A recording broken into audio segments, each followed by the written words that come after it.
Crazy Alice called, like all calm and everything. She was excited. Steve Langford from the Howard 100 newsroom was doing a story on her. They're, a day in the life of Alice kind of thing. And she's all calm about it, right? Is Artie coming back to the show? I don't know. Is he okay? He's out there. He was just in the hall. I'll go look. This isn't like him. No, I mean out in the reception area. He was just walking around. He's a heroin addict. I don't think he remembers we're doing a show. Maybe he thinks we're on K-Rock and there's a 15-minute commercial break. He's having a flashback.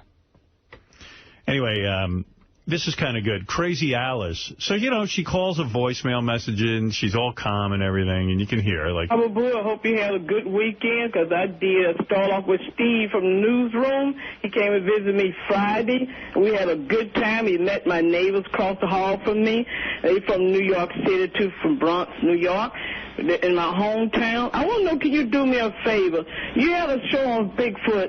Your father here. So you see, Crazy Alice, very nice. Steve Langford, great guy. And then I guess Steve said something in one of his reports about Alice that she didn't like. And then she gets right back into, like, hating Steve now. Another thing, Baba Boy, that big mouth gorilla face Stephen Langford, he shouldn't have told me, the people, that I got a fucking gun in my house. Now yeah, in his report he said she had a gun in her house. Yes, he did. I remember that. Be another threat to me not leaving my house because his big stinking mouth, that's only between me and him. And that's it. And then he used Artie's name mixed up with that 38. Don't he ever do that again. Artie's a good person. I wouldn't do no harm to him, but I'd do some harm to motherfuckers, ignorant motherfucker like him and those on the street who fuck me like the spicks and niggas. Yeah, I said nigger. Because I get in this street by bad blacks as well. They know the nationality spicks. So he should never say it there. He should never brought that on air about my peace. That stupid old goat. And don't you ever threat, because Artie's name mixed with my 38 again. I wouldn't harm that man. That man's a good person to me. We made it up, you fucking billigo-faced faggot Stephen Langford. Wow. Where's Artie? No clue. What? No clue. I went out. I figured, did you check the bathroom? Here's what happened. I figured that he was meandering around in the hallway, maybe talking to Tabitha or something. Went out there, didn't see him. I said to everybody, where's Artie? And somebody goes, oh, Ronnie goes, he's in the lobby. So I go to the lobby. Artie's not anywhere. Now the cameras are following me. I go to the bathroom. I yell, Artie, in there? No Artie. We looked in the kitchen. We think he might have gone down to get something to eat. Oh, my God. I don't know. Does he have his ID with him? Maybe? Howard, he's been doing a weird thing. Like, even that thing with the cupcakes yesterday. Like, it used to be I would say, Artie, we're on. And he'd go, oh, and he'd run in. And Artie was out there eating a cupcake. And it was the weirdest thing he did was, you're on doing the show. And I said, we're on. And he goes, okay. And he's eating this cupcake. And he eats like half of it. And then he threw the rest of it back in with the uneaten cupcakes. Oh. Wow. He's been acting strange. Uh-oh. What do you think? What do I think? I'm always the guy that thinks everything's okay. I don't know.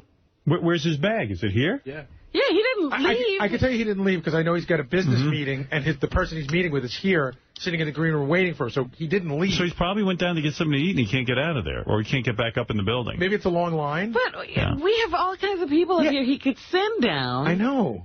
So he doesn't miss the show. It's funny, isn't it? I think he likes to do it on his own. He does. He likes to get his own food. I think he likes to feel like he's free. No, I think he likes to order things in a way that he doesn't trust other people to order them for him. You know what I mean? Like, I want because his order is so complicated. Has he ever heard of a phone? I don't know. Why don't we call his cell phone and see if he picks up? You know Artie doesn't pick up his cell phone, what's the restaurant he usually goes to? Artie doesn't pick up his cell phone. Oh, he doesn't? Now, what's the restaurant he usually goes to? Maybe we can call him and see if he's standing in line. Is usually where he goes. Oh, there he is. What happened to you? You missed the whole gossip game. I tell you, man. Oh, shit. No. He did get food. Look at him. I got lightheaded on the fucking... What? A guy looked at me on the elevator. I got, like, lightheaded on the elevator or something. Wait. Sit down. What's the matter with you? I knew something was wrong with you. I was going down, not the elevator, the escalator. Yeah. And I got, like, lightheaded on it. And the guy's like, are you okay, man? And I'm like, I like, lost a little time. You should have said, like, yeah, I haven't eaten in 5 minutes. I don't know. I guess he said my forehead was red or something. And I'm like, just my card? What did they do with you? Nothing. He said, why don't you sit down? So I sat down, and I think the guy was overreacting a little bit. You lost time? First I thought he was a fan, like, fucking with me. Get closer to Mike, because I don't want to miss this. Where'd you go in the first place, though? Like, when you left, Went down to get French toast. Oh, okay. But it was during a commercial break? Yeah. Okay. But you know our commercial breaks aren't that long. Towards the end. Well, yeah, no. I mean, I would have been back up here in a reasonable amount of time if this... Wait a second. Where's there an escalator, first of all? Oh, all the way down. Yeah, you have to go all the way down to the first floor. To get down to the Cafe Metro. Okay. So you get on the escalator, and you blanked out? Like blacked out? What happened was, this kid probably saw, I thought there was like a wall there, you know, like when you lean back and you think there's a little more to support you or something. On the escalator? Yeah. Yeah. I thought it was higher up. You almost went over the side? Why would there be a wall on the escalator? You mean you almost went over the side of the escalator? I guess I would have. And it wasn't like a kid. He must have been like 40-ish or something. But he said, "Are you okay, man?" I'm like, "What are you talking about?" He goes, "Well, you look wheezy or woozy." Woozy. And I was like, I think I'm all right, yeah. And I don't know, I said, actually, I'm feeling kind of lightheaded now that you mention it. And he said, why don't you sit down? What did he see you doing? Almost falling over the escalator wall? He said I was sort of like nodding off. Nodding off. He said I looked like I was falling asleep. What's today's date? April 19th. What year? It's 2011. I hope you know 1985. Yeah, we've done 3 years. You just missed our last show. Did I miss baseball practice? The Yankees lost. So you got like... The kid scared the shit out of me, and then I thought he was fucking with me. And he's like, then you lost track of time. Well, so. It was weird. Like, I felt like... I felt like stuff stood still for a bit, and then I... Like the guy in Heroes. I don't know. I wish I knew that reference. Yeah. But... I was fine. And he goes, your forehead's red and you seem hot. And, how can he see your forehead? You got a baseball cap on. He was looking at me right to the front. It was looking like it was like an inch from my face. Oh, my goodness. I thought it was a fan fucking with me. I really did. But then he was like, no, you should sit down.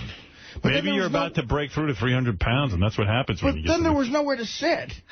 So where am I going to sit? So we went, in Cafe... Kanto style on the floor. Yeah, like that. Like a Hindu. First of all, it would have taken me an hour to get up from that. So I cross your feet. He was a nice guy, and we went into Cafe Metro, and he said, sit down on this table, and I did for about 15 seconds. I said, I'm okay. And I actually told him, I said, I'm on the Howard Stern show. And he goes, no, I know Sirius and this guy. I said, you should call into the show and discuss my symptoms. Where is that guy? I don't know. He's wearing a suit, looked like a presentable gentleman.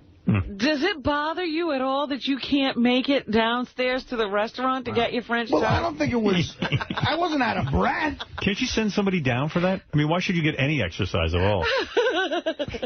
We got to feed you like Jabba the Hutt.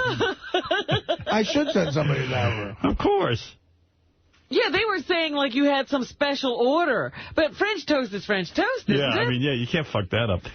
Everyone, just for the record, everyone here thinks you thought right then and there you were back on heroin, but me. Yeah, you're over I'm the only one. Because I was gone for a minute. Yeah. They already had you back on the big H. What was I? And I was away. You know what I thought? I thought you had wandered out of the building. You don't know where you are anymore. You thought I was scoring? Yeah. No, we thought you already had it. There was some guy supposed to meet you on the corner of 49th, and he was late or something. There's a guy on floor 18 who's a dealer. Joe, you're on the air in Lyndhurst. Hey. Hey. How you doing? Okay. Hey, Artie's got to go. He's turning gay here with his girlfriend now. Yeah, he wouldn't get on the couch and Tabitha. That was weird. She wanted to really do him up. He's got to go. He's got to team up with Imus. You're afraid of Tabitha, huh? No, it's not sex. It's not, we're not having sex together. We're sitting there like two jerk-offs. He's right. I mean, yeah, we're not fucking. But, you're an actor, Artie. Right. Do a love scene. Jim, you're on the air. Because that's what I want to do. Hey, Howard. Howard, I was the first caller this morning. We got disconnected. Look at that French toast going. I know. He's drenched. Still going right to the French toast. Bro, how many maple syrups is that? Jeez. How many is that, 2? I asked for 4. That's only 2. Shit. Oh, my God. They only gave you 2? Look at that. You almost passed out to get this. That's only 2. Just eat it without the syrup. It's so good. I don't put butter on it. Look at that. What is it? What kind of bread is that it's so moist and big? It's that challah, isn't it? Is that challah? Yeah. Yeah, I mean, some of that Jew bread. They make an extraordinary French toast at this point. That's definitely good stuff. Drenched. Look at that. Ooh. Looks like it'd melt in your mouth. Yeah, but it looks like it's almost like the French toast is there in spite of the syrup. Right. There's so much. It's trying to survive. Yeah, there's more syrup than there is French toast. Yeah, it's too drippy. Dude, you haven't stopped eating all morning. What'd you have before this? You were having a whole major feast this morning. All right, after this we weigh him. He's got to be 300, right? What did you have this morning before the French toast? Well, you had the bagel. Yeah, with the butter. You can have a bagel without butter. It's too dry. A little heroin, maybe? 2 Linden's potato chips. Right. No, cookies. How many Hawaiian punches? 3. It's been a 3 Hawaiian punch day. Can we weigh you after this? Can we weigh you? I'm not going to get on your stupid weigh machine. Yeah, Robin wants you to hit 300 before she crashes her car and dies. I'm going to see it before I go. She wants to see it. Your dying wish. Artie's going to eat himself to death. I'm going to crash in a car. If anything will put 6 pounds on you in one eating session, it's this. Yeah. Yeah, that's a lot of syrup, bro. Put more syrup on. He didn't have enough. They only gave him 2 packets. No, I'm talking about the bread, too, though. Yeah, look at that big, thick bread, and it's all eggs and fried. And they cook it in butter. And grease. This is what they found up Elvis's ass when he died. Yeah, Elvis, right before the head hit the toilet bowl, he was vomiting up his French toast. I saw like a 2-hour documentary on what they found in Elvis's ass. Oh, my God. Tonight on Geraldo, we go inside Elvis's ass for the last time. Fried peanut butter and bananas. Yeah. Guy probably didn't shit in a month. Who won the gossip game? Fred. Did he really? Yeah. Get out of here. Always. Is that more there's syrup? more syrup for you. I have more syrup. I have more syrup. Yeah, give him more syrup. It's going to be funny. See, that would be too much. That's going to ruin it. We are literally sitting here watching Artie eat. It's great. Put this on Howard TV. This is the show tonight. Watching that fork, that plastic fork cutting through the hollow. This is instead of eating Artie. Eating out Artie. Eating out Artie? Eating with Artie. Oh, my God. Like French toast soup. Yeah, that's right. Yeah. It's like onion soup almost, that consistency, because there's so much syrup floating around in there. See, another syrup would ruin this. Put it in there just for comedy. No, I don't want to spoils the ratio. He's enjoying himself. You're not going to ruin that food for comedy. Yeah, this is funny enough. That plastic fork is going to break. It's not working. Yeah, you need a knife. He's stabbing that French toast like it's a wild animal. I got to start bringing regular forks. Yeah, you should have like your own pair of silverware here. Yeah, why should you be eating with plastic? This is, Because you can't hack through. Mr. Lange needs silver utensils, please, in here. That's right. Let's get the good stuff. The plastic is fighting against the bread. Can't even cut bread with a fucking fork. It's ridiculous. Want a plastic knife? I got one. No, that's all right. I got one. You're going to take an enormous shit today. I hope he can. He needs... Is the sun up? I hope the camera's on you for that. Is none of this stuff binding? No, that's weird. I mean, you know what? I eat a lot of salad. Is there ever a fruit that goes into you? Or anything healthy? No, I eat a lot of... It's funny. I eat a lot of greens because growing up, we always had salad. A lot of everything. Is maple syrup considered a fruit? We always had salad, and my mother makes a vat of broccoli rabe. I eat that with everything. Oh, I see. So I guess that helps me shit. There's broccoli rabe in the refrigerator? Right now there is. I like that Joe was died on the escalator. I know. I don't know. I think weird. I had what you'd call an episode. Yeah. Big deal. And it doesn't even slow him down. No, just keep eating. I don't want to say I'm an unhealthy person, but I think I have enough episodes for syndication at this point. Boy, that fork is having a difficult time. It's not doing the job at all. The worst part about this whole process is the plastic fork. But the plastic fork at least slows you down so you can enjoy the food a little bit. Right, it'd be gone if he had a regular fork. Yeah, I think it'd all be gone by now. If he had a regular knife and fork. He really literally slows down to try to tear through it. Because as soon as one piece of French toast goes in his mouth, the fork starts stabbing. Oh, it's so fucking good. I got a knife. Okay. You don't want to make it too easy for him. Yeah. It's fun to watch him cut through the toast. I got a knife. I got a better knife. A what? A better knife. Right. A better knife. I got a better. John, what do you want to say? Hey, how's it going, Howard? Hey. I just wanted to talk about Artie and being the worst employee of ever. The fat fuck can't even get off his chair to go fool around with some porn star, but he can walk down a flight of stairs, get almost dizzy, pass out. He passed out on the escalator. See, but there's a real... Dr. Assess is on the phone. There's a real pleasure at the end of the food. There's no real pleasure at the end of getting up to fucking rub on top of them. Dr. Assess. Hi. How you doing, Howard? Hi. Artie, you have a serious problem, and you got to take care of it before you put any other food in your body. Do you have any low blood pressure by any chance? Low blood pressure? No, my blood pressure is always perfect. You feel dizzy. You have low blood pressure first. And do you have any tingling sensation in your fingers? No. Because you might be, very close to a stroke. Doctor, don't you have I don't know why you're sitting there and down on some food. This is a serious situation. Doctor, don't you have any patience on you? Yeah, doesn't someone need you? Isn't someone waiting outside to get ripped off for a ridiculous amount of money? I'm not ripping off. I'm trying to save your life, and you're taking it as a joke. It's a serious problem. Are you a real doctor? Yes, I am a real doctor. What is your expertise? My expertise is I'm a penis doctor. Oh, here we go. Doctor, he didn't seem like a real doctor. All right, Robin, let's go to John Hein and Steve Langford, or did I do them already? No. I just had an episode. That's your lost minutes. All right, Steve, what do you got for us? Just some of the stories we're working on in the Howard 100 newsroom. Howard 100 News already taking a good hard look at the voting on American Idol. Voting for Tiny Talent Time has always been a question mark for a number of reasons, not the least of which is the fact that Idol voting is not based on one person, one vote. So, get a load of this disclaimer on the AI website, which reads, the producers reserve the right to remove any identified power-dialing votes. What does that mean?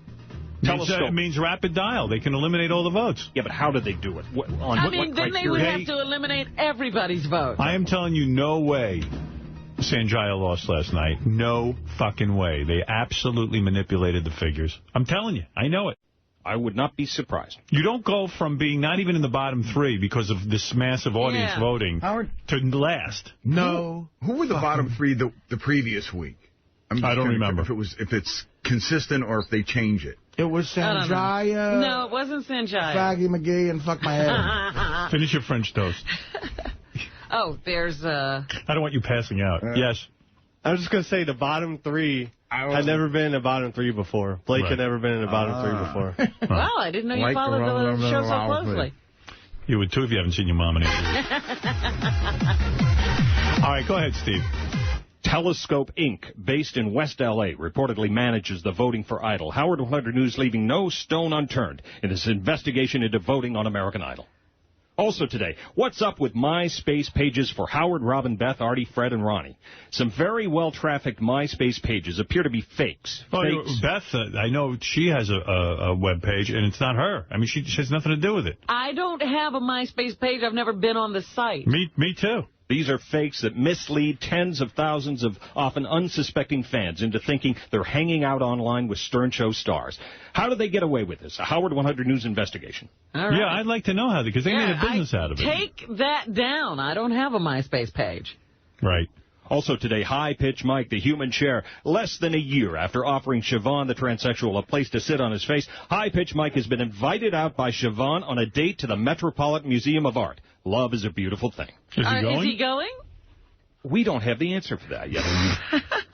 In fact, I don't think he has answered on that. Somebody else has all my friends on MySpace. Yeah, how many friends do you have? Thousands, I'm sure, and those are my friends.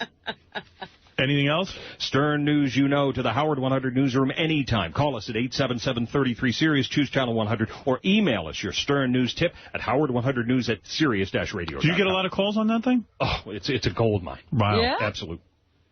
Wow, good, okay. What are some of the big stories you've actually gotten from listeners on the phone? Can you think of any offhand? A big one that came out of that? I don't offhand. All right. But Brad. You're an excellent interview. Did you know that? I wouldn't think so. But, thank you, Steve. Steve Langford from Howard 100 News, a great reporter who is looking into the whole American Idol controversy. Yeah, I hope he gets to the bottom of it. Yes. I would love to know that there is something to the controversy. Go undercover this weekend. All right, John, what do you have for us, John Hein, from the wrap-up show? Tabitha Stevens had a new look and is always willing to do anything for the show. We'll find out why Nick Manning didn't stick around, why Eric the Midget wouldn't stay on the phone, and why Artie wouldn't get on the couch, but Jason sacrificed himself for the good of the show. Right. Sal's driver Dennis explained how Howard is Tesla, how Riley is on the level, and how he's seen only 15 psychiatrists to figure things out for himself. We'll discuss where Dennis came from, his theories, and how he's now $100 richer from naming the merged satellite companies Sirius. By the way, here's something from the Drudge Report. Flash ratings blowout 4. Take a guess, Robin. Wait a minute. What did you say? It's the Drudge Report? Ratings blowout for who last night? American Idol. No. No. I mean, I'm sure it was, but think of who would benefit most from yesterday's news.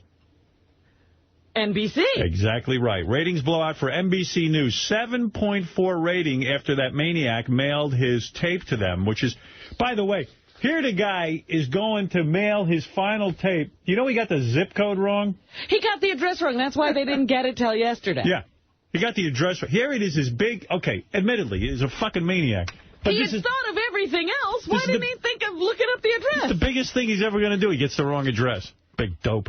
But anyway, Brian Williams, NBC News. I have to admit, I forgot to watch NBC News, but when I realized, I have to watch NBC News. Well, everybody else who had the tape had to say NBC News. I mean, they got great publicity out of that. There was a 7.4 for NBC News, 6.2 for ABC News, and Katie Kirk last with a 4.2. Yeah, so. Yeah, Katie's like, damn, I wish you had sent that to me. All they had to do is send it to CBS. They might have had some big ratings. All right, let's go back to John Hein. Anything else? Yes, the invitations to Gary's dinner party came up again, and it seemed like everyone on the staff took precedent over Scott the engineer. We'll see how everybody's feeling and try to figure out how Scott always seems to make his way to the bottom of the list when it comes to inviting folks. Right. And last but not least, Fred has solved all of Mike Walker's tells in the gossip game, but the big question was, where was Artie Lange? That one I can't solve. Well, we'll see if Artie has recaptured his sense of time and go over all the theories that everybody here had when Artie was missing in action. Fred, what was your theory on all of that? Do you feel that Artie had a mini stroke, as Dr. Assis said? The penis doctor? I don't know about a mini stroke, but Artie is definitely probably in the worst physical shape that I've seen him since he's joined the show right now. What would you say to Artie if you could do an intervention? Stop eating. Right. What is his problem? He's just eating the wrong stuff. What would be the other option? Is there anything else he can do? Because he's not doing that. Oh, man. He really... What are you saying? It's like eating French toast with Hawaiian punch is bad? Yeah. Even if he left the syrup off. But in an intervention, plus he's like carbing up like crazy too. I mean, everything's like a carb. He's like sugars and it's toast. What do you eat during the show? Maybe that could help Artie. Maybe he'll go. He's not going to eat what I like. What do you like? I have like a couple of yogurts. I don't see Fred eat at all, really. I have a couple of yogurts and maybe a power bar. That's it. That's it. Bar. For breakfast in the morning, I have like some of that fake sausage. It's like vegetarian stuff. And oatmeal. Oatmeal before you come in? Yeah. That kind of carries you through the day. And then during the show? During the show, I have a couple of yogurts, which is a protein. And maybe for lunch, I'll have grilled chicken breast with on whole wheat toast. Okay. Well, you see why Fred is going to live for 1,000,000 years. Yes, Artie. I saw on the Internet the other day that oatmeal is one of those things that you should have because it lasts with you a long time, as Fred is saying. You'll feel a feeling of fullness. And for some reason, a good portion use of the morning. longer cooking one, not the 1-minute one. Yeah, not that I had oatmeal once. John, anything else in the wrap-up show? Or that sounds like a pretty full plate. Yeah. All right. Thank you. We'll cover Artie's path to diabetes, because that's where you're headed, my friend. And you're someone who has diabetes, and you know what a drag right before I got it. Well, right before I got it, I was just eating a ton of sugar. Like, I thought I was eating fruit. And John, does that make you... Do you have episodes like that when you have diabetes, where you kind of like lose track of time? Absolutely. When your blood sugar gets too high, you just space out at times. So you feel this is a sign of diabetes and not what Dr. Assis said, which was a stroke. I hate to disagree with the doctor, but plus your dad had it, so it's you're going to get it. It's check just his blood sugar right now. Let's see what it is. I'll get my stuff. All right, go get your works. We got to check everything with Artie. We need a doctor on the staff. Good thing we have John Hein here to check Artie. I love checking Artie. What John Hein, by the way, thinks Artie's doing heroin again. Do we have a defibrillator? He does. Did he say that to you? I happen to know that's what he thinks. I couldn't be eating this much if I was. No, I just think he's... bullshit. No, it's impossible. I think he's just eating the wrong stuff. I think that's the cover. You're forcing yourself. No, when I get high, I don't like blocking it with food. Yeah, I mean, Artie wants to feel things. No, yeah, I mean, that's what happens. You get fucking blocked. You block the high. That's the worst thing ever. Well, you're going to pay all that price for heroin. Well, it's a waste of money. All right. Yeah, you're going to get your blood sugar tested for diabetes. Will you stop eating all this junk? It's always perfect, though. My blood pressure's perfect. The diet. It's got to go bad at some point. There's John Hein. He has some way of measuring him instantly. We did this at the Pirate at the All-Star game. It's weird. John's got that, taking that needle before you eat down to a science. Right in front of everybody. He can do it quickly, huh? Yeah, there's all people walking around putting mustard on hot dogs, and he's just getting out his works, and boom. John, why do you think you got diabetes? Is that something like you brought on from bad eating? Because why doesn't it go away if you eat good? I think I was genetically predisposed to it. Yeah. I ate like Artie ate. You did? All the time. I'd have like a box of Pop-Tarts for breakfast and like a pint of Ben & Jerry's ice cream for dinner, and that didn't help. That was the thing you messed up. He's a the shit dinner eater. with the Ben & Jerry's. You could tell John likes the shit food. Is he measuring you now? No, he didn't get it ready. He's got to prick him. Give him your prick. Here he goes. Which one? I don't care. This is so cool. Oh, shoot at the blood. What does he do, inject you, Artie? Yeah, well, you just... I think it's like giving blood. Yeah, but like... What does it mean? What am I looking at? That's your blood sugar level. What does that mean? 152 is your blood sugar level. What does that mean, John? We don't know... John, get on a microphone. Yeah, what we can't hear you, and we don't know what you're talking about. What the fuck is your problem? Well, I just had French toast. His blood sugar level is 152. What does that mean? High? It's a little high. A normal blood sugar level is 100. Whoa. Like if your body's working right, it doesn't matter what you eat, your body produces enough insulin and it keeps you level. After you eat, sometimes your blood sugar goes up. Mm-hmm. And I just had French toast with syrup. Yeah, but how long does that take to get into the system? It takes a little time, but like when I got diagnosed, my blood sugar was like 400. Like, whoa. So he's on his way, is what you're saying. Well, I mean, he just ate a meal. You can vary between 80 and 120. It's not even close to being a problem. But, I mean, it isn't. He could go up another 100 pounds before he has a problem. But, yeah, I mean... Because I've been eating cookies and Hawaiian Punch all morning, and it's probably normally about 120-something. If he had it right now, it would be like 600. And you couldn't move. You'd just be in, like, diabetic It's a major disease. Get on the scale. Leave him alone. I do want to, once he hits 300, I know this will stop. You don't want to miss it? But it'll stop. I know that's the thing he needs. You think so? Do you think there's any chance that Artie's blood sugar is 1,151 and he rolled it completely over? I don't have that extra digit. You know? But, no, I feel bad because I know he's going to get it, man, and it's not He seems pretty good right now. He's falling asleep on the escalator. Well, you're surprised his blood sugar was that low, aren't you? Yeah, I thought it'd be higher. Me, I'm fine. All right, let's go do the news, Robin. Artie this can't be is a terrible intervention. We're reinforcing Artie. But my my blood pressure is always perfect. As a matter of fact, the doctors always say you got like perfect blood pressure, and the blood sugar is always good too. So then why are you almost passing out? Because I'm out of shape. I'm fat.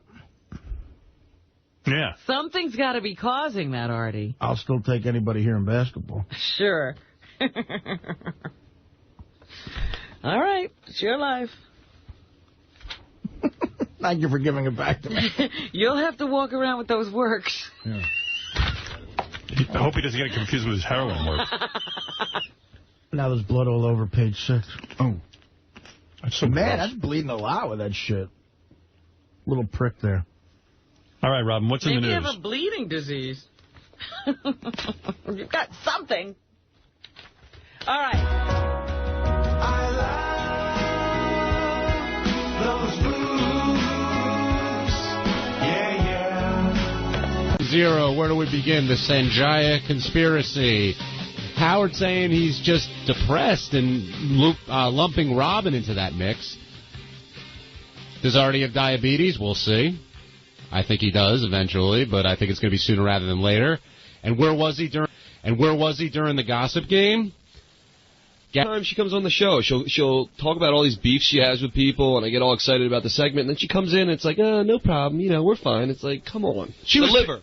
She was pissed at him, but not as pissed as she was in the emails and talking to Will yesterday. That whole that whole segment just fell flat because she came in with all this great stuff. Like, she's like, I want to give Artie a lap dance. It's going to be fun. And he wasn't into that. Yeah, that was my next question. Hopefully Artie will stop by. What was going on there? Like, Artie wanted no part of that couch, and thankfully Jason did, and we'll get him in here to talk about that. See, I thought that what turned Artie off, I mean, there's 1,000 things that turn Artie off. You never know. Like, Artie admittedly has been with a whore, yet there could be something about Tabitha that skeeves him, and you'll never know what it is. I don't think that's what it was.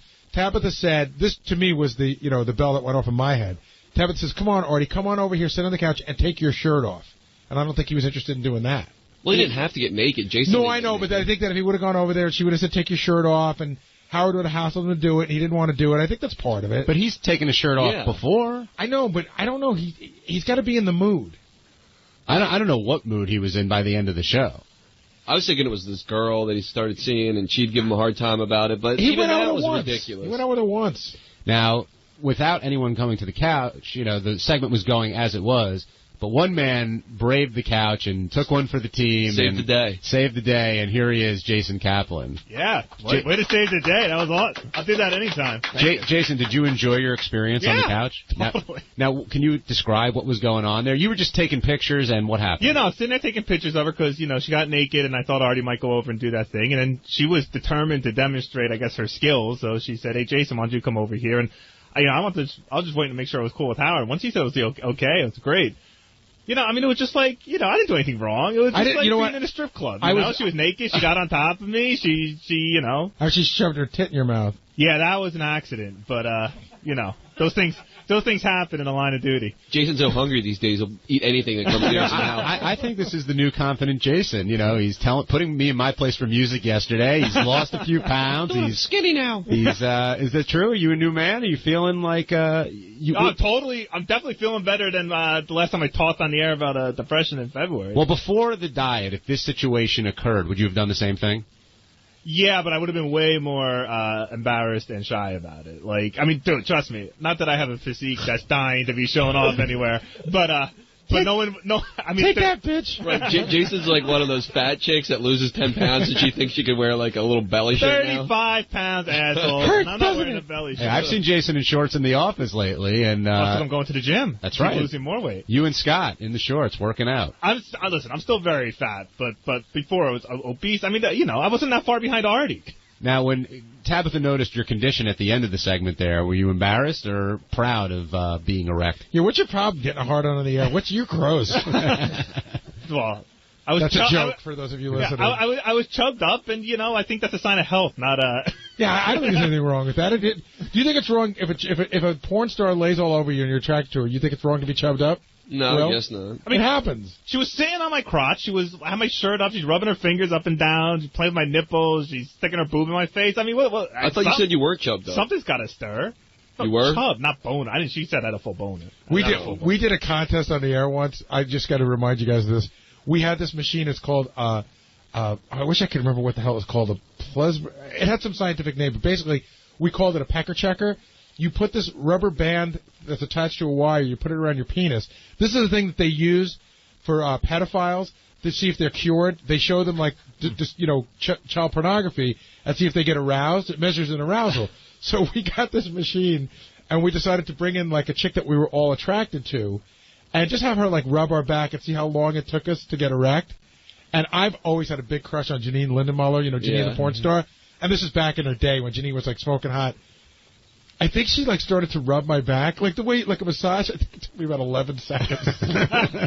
But I have to say the coolest part of that there was a second, kind of how Artie lost track of time for a second. There was a second where I forgot I was on the air, where I forgot I had a girlfriend, where I forgot there was anyone in the room but me and Tabitha for a half a second, and it was awesome. That was the best second there was today for me. Until you snapped out of it. And then when I realized it, I just saw Robin staring at me laughing, and that's when I asked her to stop looking at me. So where are you right now in terms of the of putting together the plan for how to take this to your girlfriend? Okay, well, she was at work. Okay, does your girlfriend have satellite radio? Yes, she does. Okay, so now she can hear the replay on the way home. You got to get rid of the replay. Okay. Right, and the news. So you can call her for her entire ride home and talk about nothing. That'll keep her off the replay. now, what else are you going to tell her? No. I'm going to call her during her lunch break, and it's just too late. Someone's already called. What do you say? No one's called. She doesn't have a lot of friends. What do you say? What's the conversation? The conversation is going to be, hey, this thing happened on the air. We had this naked chicken. They wanted to do something where the guys got on the couch and she wanted to show off, her what she can do, and so it's like, it's kind of like getting a lap dance. Let me ask you, Jason. Let me ask you one thing. Yes. Did you get aroused? Why do you sound like my mother? No, I'm trying to help you out. Did you get? My friend called me and said, "Oh, the other part's okay, but I heard you got a hard on." Oh, please! I totally didn't get a hard on. Tabitha was just being nice and making me look like a man. I heard she put her breast in your mouth. She freaking sabotaged me. I was sitting there laughing and her boob fell in my mouth. Hold on a second. Guilty. Listen, this is my job, all right? We live in that palatial apartment of ours in the basement because of this job. You're sentenced to 1 year of cat sitting. Okay, done. Yeah, he'll love that. That's not a sentence. That's a present. Yeah. What was going on with Eric the midget hanging up? And he wanted nothing to do with Tabitha. He you know what? He left a voicemail. We didn't get it till late in the show, so Howard didn't have a chance to play it. But not that well thought out. Let's talk to Steve in Syracuse. Steve, you're on the wrap-up show. Is this Dr. John? This is Dr. John. Hey, I have a comment about Artie first, and then I got a question for Gary, too. But what might be funny is to do an animation with Artie, like Jabba, and then have Robin chained to him like they did with Princess Leia in that scene at the Jabba's place there, Hey, why don't you write this down and send it in, bro? I'd rather animate Artie falling asleep on the escalator. Falling over. Hey, did you guys talk about Artie already? I'm sorry. No, we will, though. What's your question for Gary? Okay, I would like a autographed picture of Howard. He's not doing possible? Probably not. Are you going to Iraq? No. Okay, then I think you got to pass. It's hard to answer all requests. But thanks for your call there, Steve.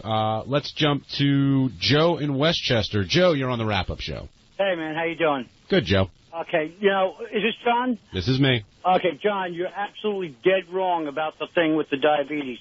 Let me just tell you, I'm on insulin. I am a diabetic. When your blood sugar, the whole thing is about your pancreas not working properly. Artie absolutely could have, near passing out with his sugar down to about 60, and then after having the syrup and the French toast, it going up to 152 is it's borderline high, actually. It's not really high at all. All right, we're going to continue this discussion on Channel 202, the Diabetes Channel. Yeah, Diabetic Roundtable. Look, I wasn't wrong. I've had it for 12 years. I know what I'm doing, okay? When your blood sugar's high, you get sleepy. When it's low, you get the shakes. And if anything, it wakes you up in the middle of the night. I love that Dominic went through that entire major surgery, and now his diabetes is coming back because he's so fat. Mark in Cleveland. Mark, you're on the wrap-up show. How are you doing? First-time caller. Hey, Mark, what's up? I just wanted to comment about what Dominic said. Mr. Pasta Primavera is way off base. You don't fall asleep when your blood sugar gets low. And you're absolutely right, John, in what you said. So. Wait, what happens when your blood sugar gets low? When your blood sugar gets low, I was a paramedic for 30 years. Just give me, what happens? You don't pass out? I don't want to know the whole thing. No, you can become drowsy, so to speak. You don't really pass out. You become very confused, disoriented. All right. You become real sweaty, clammy. Okay, that's good. I just wanted to know. That's what happened to my wife when we were in Amsterdam. And we went to that place and she had some pot and she had low blood sugar and she just started twitching and passed out.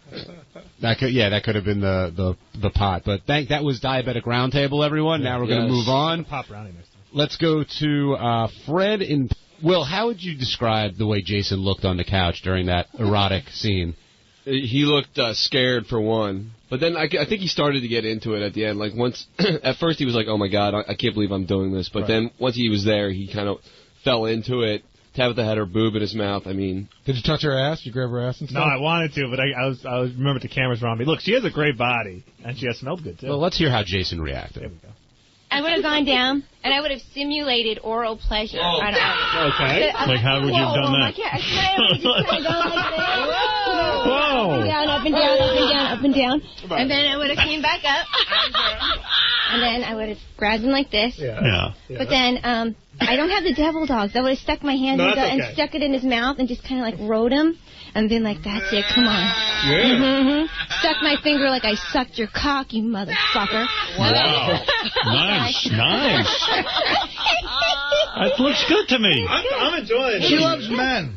Yes, and that's it. Okay. Well, that's good stuff. Lucky you, Jason, as Howard says. Totally. Would you have gone off the diet for a devil dog there? Or no, would you... I'm not even into that. I don't know what the hell she was talking about. But the riding part was part of my favorite part. One of my favorite parts. I always like, how come when chicks and guys talk dirty, it's always out of anger? She's like, suck my finger like I sucked your cock, you motherfucker. Yeah, I wasn't into that. Or the devil dog thing. Is there anybody in this room that would have done what Jason did today? I wouldn't have. Would you have gotten that couch? No. No. Right. Sal? Of course. You know you're so full of lying. shit. Well, I've done worse than hell. Are you kidding me? No, I thought women were. I thought we're talking about. Oh no, you're afraid of your wife. Yeah, I wouldn't have done that for that reason. Yeah. JD, would you have done it? You know what? I probably would have be standoffish, but with enough like people yelling at me, I probably would have eventually agreed to do it. Yeah. Eventually, dude, it was a hot naked chick. I mean, I don't understand what Jason. Listen, here's a hot news question. We're not going to beg you to fuck her. Yeah, really. No, well, I'm just saying. Recently engaged Will Murray, would you have done it? No way. What? Why? Because I don't want to deal with the bullshit. You just signed a contract. Exactly. Well, then let me take this opportunity to thank my girlfriend for being awesome. Because I don't anticipate dealing with any bullshit. Jesus, Jason. You're just doing damage control right now because you're in so much trouble. Well, no, but I'm being serious. Like, getting shit from my girlfriend was the last thing that crossed my mind. I'm sorry, but sometimes Jason really sounds like a gay guy trying to convince people that he's straight, the way he talks about girls. I just hot naked chick on my lap, dude. What's wrong with you guys? Yeah, what's wrong with you? You guys are pussies. Oh, my goodness. Now we're sort of going into other territory, which is the imitation of everybody's voice in the back office.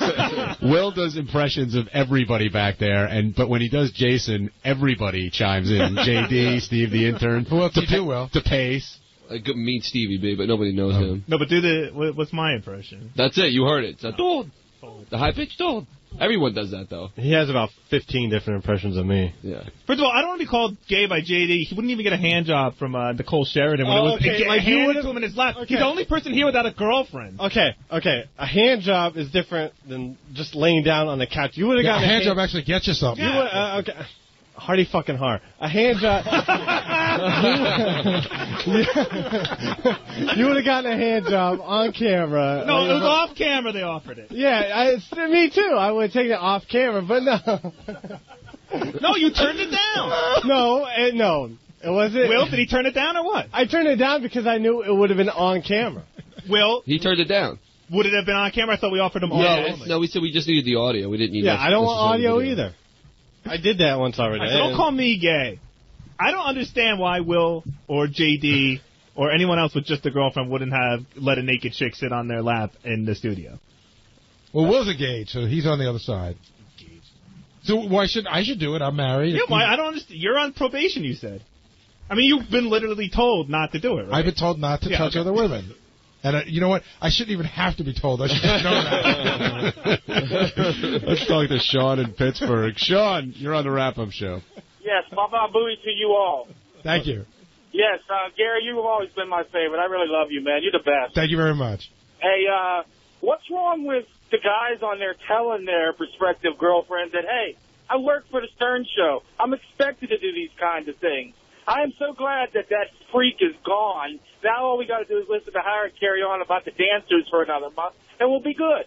What freak? Wow, you packed in a lot of topics. What freak are you talking about? Sanjaya. Oh. I know you were going, but let's take the first part of Sean's point. What is so wrong about telling the girlfriend, it's part of the show, I'm just doing my job? Anyone like to well, because generally I can address it to a degree. They'll throw it back in your face and say, how would you like it if I had a job where I had to go to Chippendales and dry hump a guy all the time just for the show? And your response would be? That would suck. There are times when you can get away with that excuse, but I like to save those for a girl of a... Not to be rude, but, we do have hotter girls on the show than Tabitha. I want to pull that trump card later on. I saved my trump card for Jenny McCarthy, and I still got in trouble. Sal, it was almost worth it. Sal, what's your logic? What's your line? I say if they have no problem taking the paycheck, you know what? It comes with the territory. Thank you. Then what, but you don't do anything. But I got to live with Hitler, so, you know, what are you going to do? I won't even go in the room if there's a naked girl there. Is that true? You won't even go in the room? No, I would. I will. I don't know. We'll find out. What? What have you been? You're a little different now. Have you been spoken to? Yeah. What over which incident? Maybe something about a sister in a dream, you know. Oh, my God. That's right. We didn't even talk about that. So that got back, huh? So who you dreaming about? And I had to go through all that horse shit with her for a half an hour. How'd she find out? After I made dinner. How'd she find out? Whoa, you made dinner? No, you know what the new game is? I told all my friends, listen to me, do me a favor, don't tell my wife a fucking thing. Please. You know, I got to live with this person. It's bad enough. This person. So they go, we won't. So now she gets hints. Oh, did you hear your husband today was talking about dreams? But we won't tell you who he was dreaming about. So as soon as I get home, who are you dreaming about? So I said I wasn't dreaming about anybody, but she's got a new move now. She goes to howardstern.com and finds out. So now I was going to ask you off the air, Gary, because you know about blocking websites. How can I block howardstern.com? I have to use the child block. I can show you how to do that. Please do. It's $39.95 a year. It's well worth it. I'll spend $395 a year. I think we could do better than that. I bet you, Doug, our website, I can just have your entire IP address blocked. Please do it, whatever it takes. Maybe we get your IP address so that every day you can write up the log, and that's all your wife sees. Do it. I'm not going to name names, but I have had guys here ask me to take stuff off the website. Really? Before their girls or wives saw it. Oh, name names. No, I won't name names.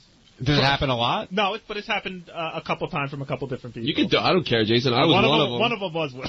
Yeah. Which one was that? I know that was a couple of months ago. It was it was a couple of years ago. It was the one where you... Oh, okay. Will came running into my bedroom saying, code red, there was some picture up or something. He's like, yeah. He goes, Tracy's in my room. She's about to go on the website. I need that down in like 30 seconds. Hold on, Jason, tell me the story. So you guys are living together on the weekend, but you know that Jason has the ability to pull a picture off the website. So you run to Jason's bedroom and tell him to get that picture. Tracy was there. Right. My fiance was there, and she was about to log onto the website, and I think she went to the bathroom, and I ran into Jason's room. I'm like, Jason, please, you have to take this picture off the website immediately. She's about to log on. Did he get it off in time? Yeah, he did it in time. I was like, thank you, my man. That's like a movie. Yeah, it was Mission crazy. Impossible. I'm just picturing Will running in there, going, Code Red! All right. Sal, I'm glad you're here because we have to talk about your driver, Dennis. That other lunatic. Well, first of all, how do you get a driver? You won't believe this. I mean, it sounds so far-fetched. It sounds like it's so part of my storybook, but it's so true. I met him in 1996 at a Kiss concert. He was dressed as Gene Simmons, and I started taking pictures with him. And he told me, because I was Sal, the stockbroker, the caller back then, he told me he was a fan. So we created a relationship, and ever since then we exchanged Kiss videos and stuff like that. Here's my interpretation of it. Just hearing the way he paints your house for days on end. Yeah, well, he does. I mean, we drive to JFK, which is about 40 minutes from my house. And what do you give him? $25 each way. I pay him $50. No, you pay him $25. No, I pay $25 each way. Right, but you realize what that would cost you if it wasn't. And I buy him lunch as well. We always stop at White Castle on the way home from JFK. But I mean, I don't. Is there a limit? I don't have. But I don't have much money as it is, so he was happy with that price, and I'm paying him now. I'm paying him $100 a day to paint my house, and Gary, I kid you not, he paints a wall a day. Because you're paying him about a day. Right. What did you say? Here's what it'll be for the job. It takes you 2 weeks. Maybe I should, but I don't know. That guy's nuts. He's a good kid. Let's talk to Stacy in Missouri. Stacy, you're on the wrap-up show. Hey, man, what's going on, dude? How you doing? Hey, I'm doing great. Hey, what's up with Artie, man? Shit, every time the girl's on there wanting to do something to him, I don't want to do nothing, man.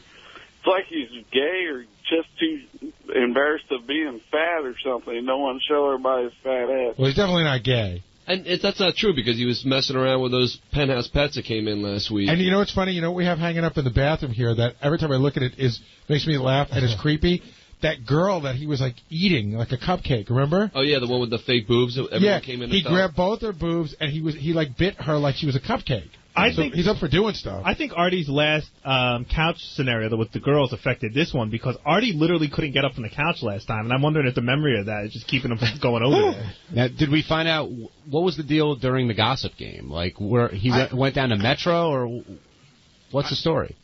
I thought that was a very thin explanation. I'll be really upfront. I love Artie to death, but he said he went down to Metro, felt a little lightheaded, lost time, which is a weird thing to say. He claims he sat down for 15 seconds, but he was gone for a much longer time.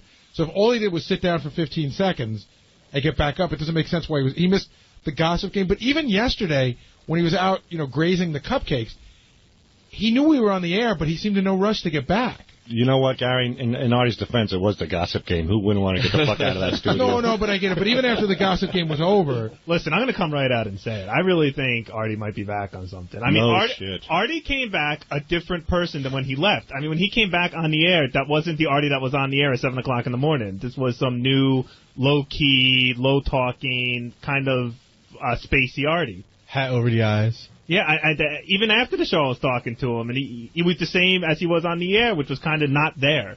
So, Sal, you agree? I'm just looking at Jason saying, what the fuck is this guy talking about? I think, I hate to say it, I love Artie so much, and he's the greatest guy ever on the show, and if he's mad at me, he's mad at me. I think he's on drugs. That's it. And he needs help. So if this is a cry for help, let it be. What's the cry for help?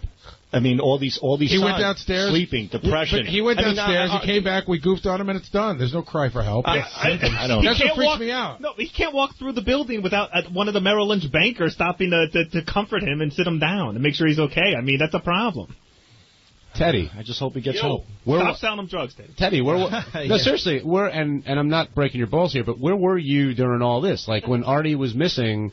Do you know where, like... No, I was in my studio down the hall here, and I came out and I saw Gary in the cameras. Frantically looking for Artie. And going, where's Artie? But Teddy, do you ever worry about your meal ticket? I mean, your boss? Yeah. You should get him one of those Life Alert bracelets. Of course I do, but I think, honestly, his biggest problem is his sleep schedule. That's it. I mean, he sleeps now until we 8 o'clock at night, and then he's up all have all the same night. sleep schedule.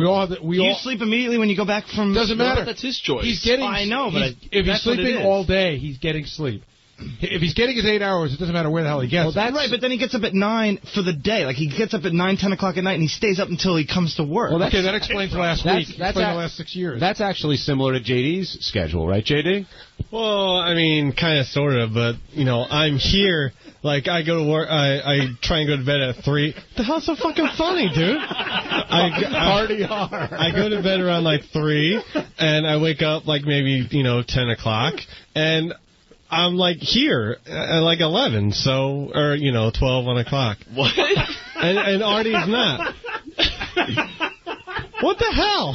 Artie's not here at 10 o'clock at night? No, he's at home, or doing God knows what. Thank you, JD. You know what the weird thing about... What's so funny about that? Go back and listen. Seriously. One of the weird things about today is that I thought was sort of odd is Artie had a big meeting today with a guy. The guy was in the green room as of 9 o'clock. I was talking to him a lot of the morning. It's a big deal meeting for Artie, so I thought it was particularly interesting that Artie's meandering around on the day of a very important meeting. Well, didn't he fall asleep on the day he was supposed to meet with the guy from... Right, Peter Ligori. Right. He was supposed to be Peter Ligori, and he fell asleep. So maybe it's like, the lucky shirt or something. You keep that going. Benji's here. Benji, what do you think? You think something's up with Artie? I just think when you're that fat... Everything is tough. I think that's what's going on. I think that we're being drugged when you're but I think we're blaming a lot on being that fat, and I do know people who are that fat and seem to be functioning a little better. But I think we're giving away a little bit too much for being that fat. Well, and he's always saying, are you guys saying is there some sort of drug stuff going on? Some people here think he's on drugs. Some people think it's sleep deprivation. Well, but all that. But I really think if he was 60 pounds lighter. It would be a whole different Artie. But we've talked about this before. What's going to get him to get 60 pounds lighter? Well, nothing. Fat camp. Well, he talked about fat camp. But I don't want to say that Howard's an enabler, because he's not. But the truth of the matter is, if Howard ever took Artie aside and said, look, don't fucking fall asleep on my show, it offends me, Artie would never fall asleep again. But when everybody... Artie does what Artie wants to do. Wait a minute. Yeah, I don't agree with that. But when everybody's giggling and turns it into a 25-minute segment on Artie falling asleep again, it kind of, in the back of his mind, says, hey, you know what? I can roll with this. They're giving me a platform to do it. So aren't you when saying... Howard asks Artie, when Howard spends 25 minutes on Artie's pancakes, it's always funny. So, again, I think Artie's saying, what the fuck? They love when I eat. They love when I sleep. So...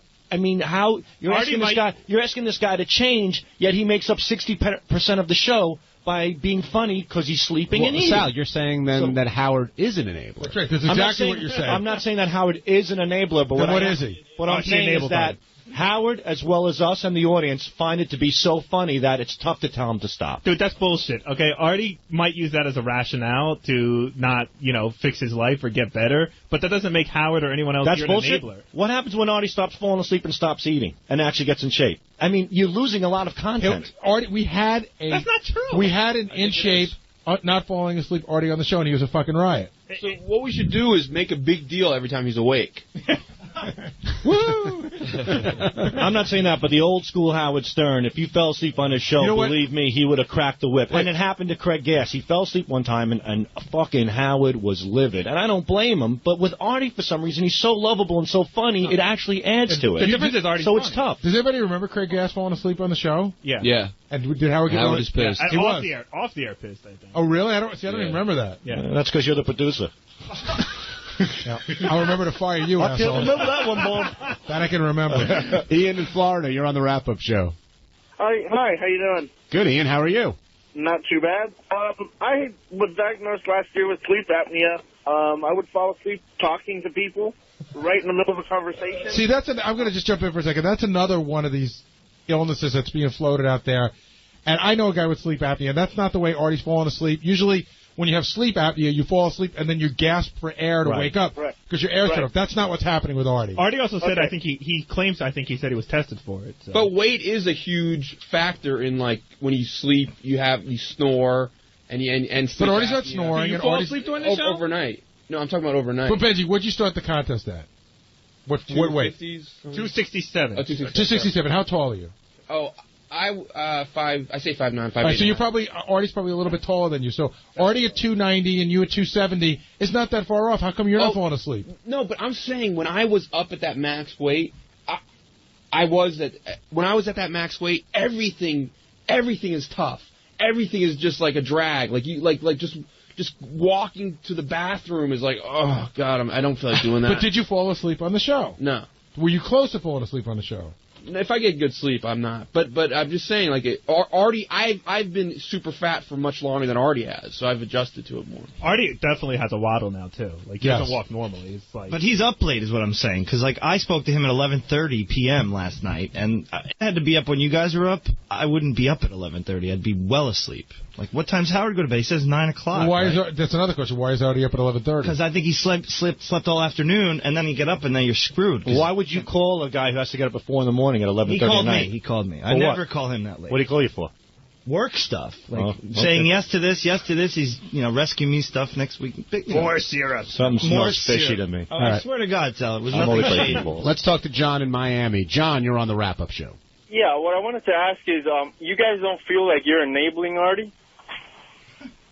We just had that whole enabling. Yeah, we just talking to you, Sal totally thinks Howard's enabling Artie. I don't think that at all, you asshole. John, you know what? I don't. I said exactly as a whole. What you said. I said Howard finds it to be extremely entertaining, as well as I and the audience. So it's difficult for him to pull back from those things. Sal, say something negative about Howard. What don't you like about Howard? Tell me something you don't like about him. He's getting married. Tell me something else you don't like about him. I don't like that he's not getting married, actually, now that I think about it. I think it'll be good for the future. Tell me something that you don't like. Tell me something you don't like. There's nothing I don't like about Howard. Exactly, it really isn't. Exactly. But, hey, I'm just telling it like it is. We're all enablers, and Howard's included, so be it. Thank you, Sal, for telling it like it is. So Howard is an enabler, along with all of us.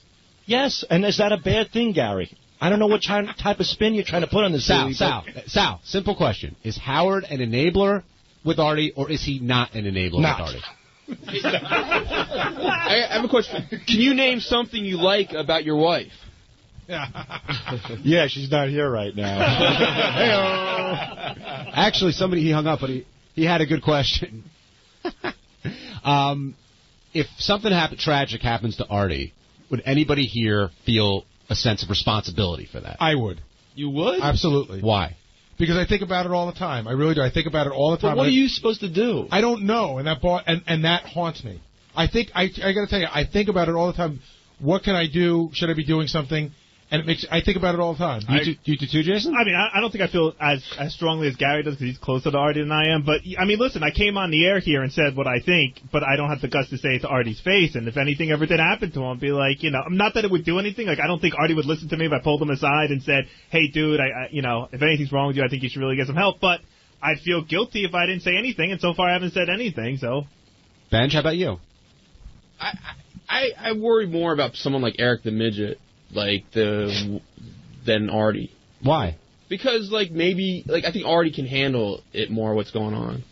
Okay, well. Somebody yesterday told me that we should get the sound of a car screeching to a halt to play when Benji does stuff like that. That sound effect. That would be good, but I'm being serious. But I think Artie knows he's super fat. He knows he needs to lose weight. He knows he's in a potentially dangerous situation. I agree 100% with what Benji just said. It's like I feel bad, but not responsible. Yeah, Artie can lose weight. He knows what to do. He knows that he's obese at this point, and he's not doing anything to change it. So whose fault is that? That's his. I think Benji just hit the nail on the head, because that's how I feel. I feel bad. I see what's happening with the diabetes and all that stuff, but it's not my right. I can't change you're talking the guy. from the weight thing. If you thought he was on drugs and then he died of a drug overdose and you didn't say anything, would you feel bad? No, I feel bad, but he's making that decision. Right. He's a big boy. But what if somebody? I tend to look at somebody who's on drugs as somebody with an illness. Yeah. Would you walk away from a guy with cancer? A guy on drugs is like a guy on cancer. It's an illness. I know people tend to think it can be controlled and the funniest thing is when people say, "Oh, you're on drugs? Stop doing that." That's what Howard used to say all the time. Don't do drugs. Stop drinking. But I look at it as an illness, and if he were to have that illness, I would feel bad for not trying to help him. But there's only so much you can do to help someone. So what have we done so far?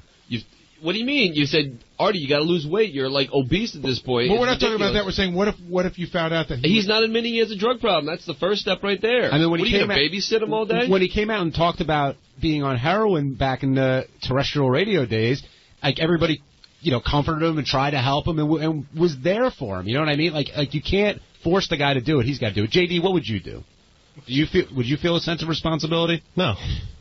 I hardly talk to him. You guys want to feel guilty at all? Just a little bit. I'm not saying you have to ruin your life over it. What do I have to feel guilty for? The main friend. interaction I have with him is on the air, and it's basically him making fun of me. So what the hell do I have to... All right, so you don't care about him. No, I care about him, but I mean... And I would be sad if he died, but I would feel no responsibility whatsoever. There's a difference between feeling responsible and feeling a little bit guilty. If you think somebody has a problem, or guilty either. If you think someone has a problem and you don't say anything, then I don't know. To me. So why don't you say something to him, Jason? I don't know. 'Cause I'm a pussy. I don't know. I am.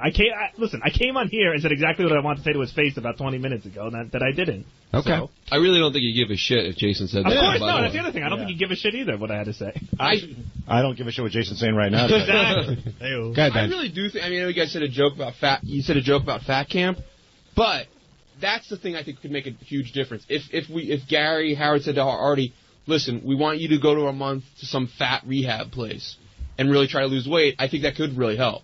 Why are you laughing, Will? It's like fat rehab. Give me a break. If you want to lose weight, don't eat and exercise. But it's like going to rehab for pot. When you get to a certain point, it's tremendously difficult. Yeah, some people can't do that. And he ate a pound of French toast this morning. Just him. Hold on. This is Artie Lange, not Walter Hudson. It's 300 pounds, not 800 pounds. But I think something like that would get him. If everything was about him losing weight for a month, I think that would really get him. But I think that doesn't work either because it's so dramatic. That that month is so dramatic, and then you lose the weight, but you're probably not losing it in a fashion that you should lose it.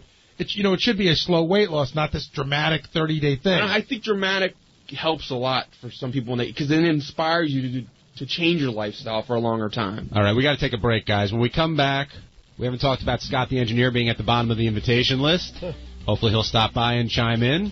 Plus, we'll continue this conversation about Artie and having an intervention without him here or listening to it and see where that gets us. You're listening to the Wrap-Up Show only on Howard 100 and Howard 101. All right, we only have a couple minutes left. Ralph, I want your take on Artie because I know you've had theories all along. Well, I've been right all along, but I actually think Sal is right. Everybody is enabling him. I mean, it's funny for the show, and that's the problem. I mean, it's like on the one hand, it's like if you're fixing Gary the retard's teeth or fixing John the stutterer's stutter. I mean, that makes him interesting to the show. But the guy is obviously he's got problems, and they're all funny on the show, and that's the problem. Okay, Ralph, let me play devil's advocate, right? Say I'm Howard. I'm Artie's employer. Has Artie missed work? Yes. How many? But how many times? Has Artie chronically missed work? I think he's missed work enough to well, what's enough? Problem. He falls asleep during the show. He falls asleep on the couch. I mean, there's something wrong. He can't handle. He shows up to work every day, and he delivers. You can't make an argument that he has enough, like a great work ethic.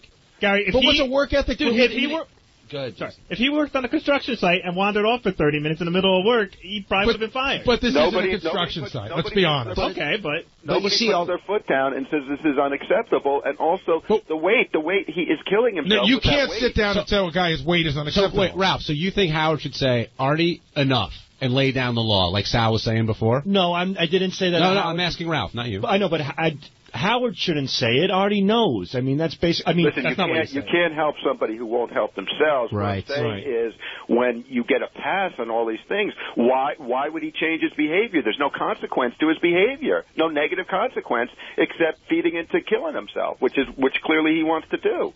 It's self-destructive behavior. I mean, if like Sal said, if Howard said, "Hey, listen, this isn't acceptable. I can't have you falling asleep during the news or disappearing for a half an hour or something. I need somebody here who I can count on." And Artie is just as funny, lighter or heavier. I mean, he's just a funny guy. I agree. It's funny when he eats those donuts and shovels in the mouth. He's talking, but.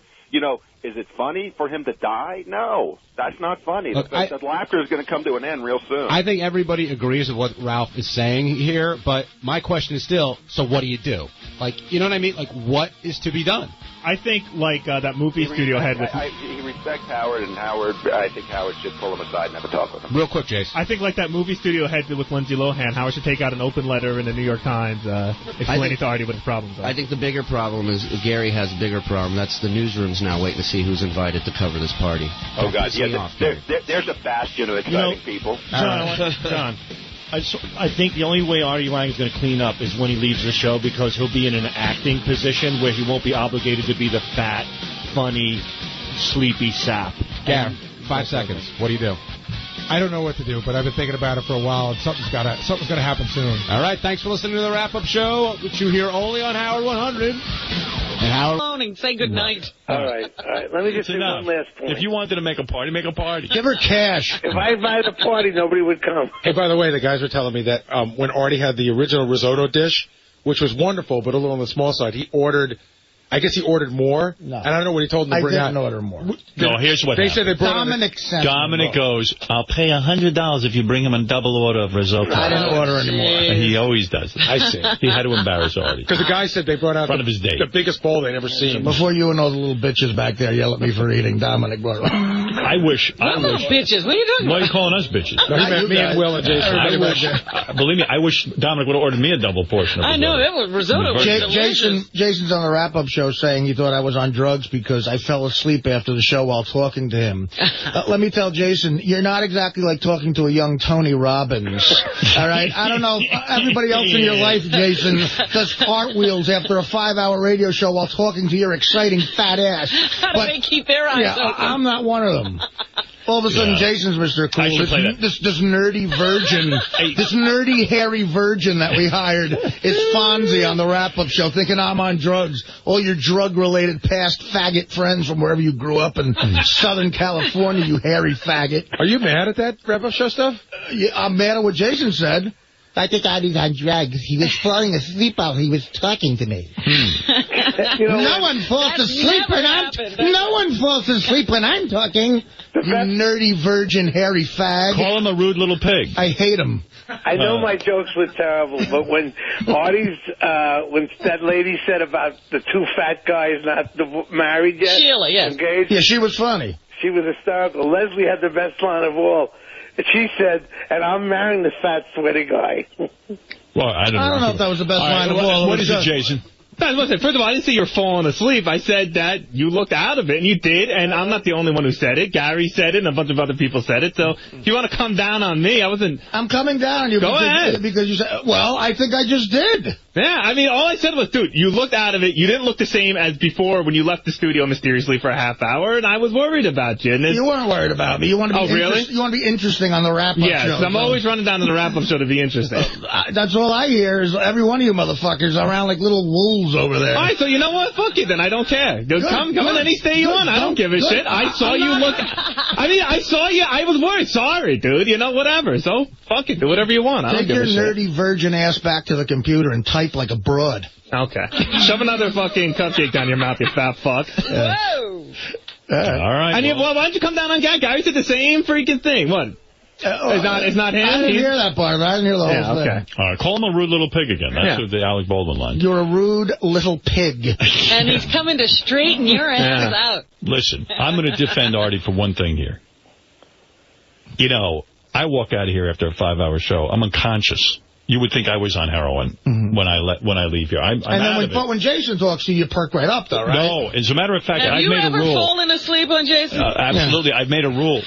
I literally... This little nerd who can't throw a ball tries to talk to me about the Yankees. Jesus Christ, shut the fuck up. As soon as the show is over, I go meditate. I got to go pass out for a few minutes because I'm so... But it wasn't, dude. It wasn't that. Everyone heard it in the office when he came back. Look, I'm sure he's fine, but I'm not the only one saying it. It had nothing to do... I didn't have totally to do with the conversation I had with Artie off the air. Tell it to me in person if you're so worried. Don't tell it on the radio. I did. I said I was a pussy for not saying something to you in person. Well, okay, so you're making my point. An idiot. Dominic, thank you. Whatever. Listen, we're going to... let me listen to the Go win an argument with Scott DePage. You're outnumbered here. Here's what happened on the wrap-up show. This is what the guys are arguing about. And I was called an enabler, by the way, which I think... Oh, really? Well, no, Sal said you act like an enabler, but when we tried to get him to say that you were one, he can never say anything negative You just about act like one. You may not be one. No, Howard doesn't do anything wrong. All right, here's Artie speculation. What was the deal during the gossip game? Like, where he went down to Metro, or...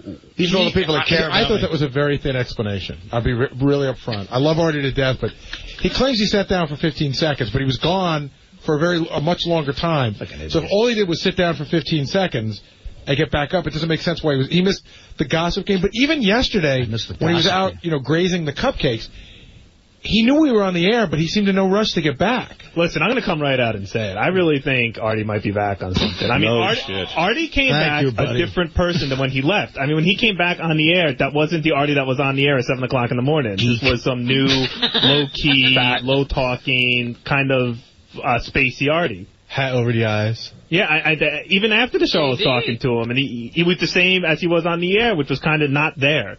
Sal, you agree? I hate to say it. I love Artie so much, and he's the greatest guy ever on the show. And if he's mad at me, he's mad at me. I think he's on drugs. That's it. Thanks for helping my life. Well, the boys were saying they had all kinds of speculation. So my mother called me crying. She did. She heard the rap. Really? She's like, sorry. Sorry about that. Like what we do on the air is goofing around. You know what I mean? And you weren't there to on the rap, don't see these guys. Here's the difference: when you do it and Fred does it, you guys are funny. You're comedians. These guys can't be funny, so they have to go. He's on drugs. It takes on a more serious. Yeah, because they're not funny people. It sounds like Meet the Press. Right, exactly. It sounds like McLaughlin These aren't funny people talking. John Hein, what happened during the gossip game, Gar? Well, he missed the gossip game. Jesus Christ. I don't want to be a bummer.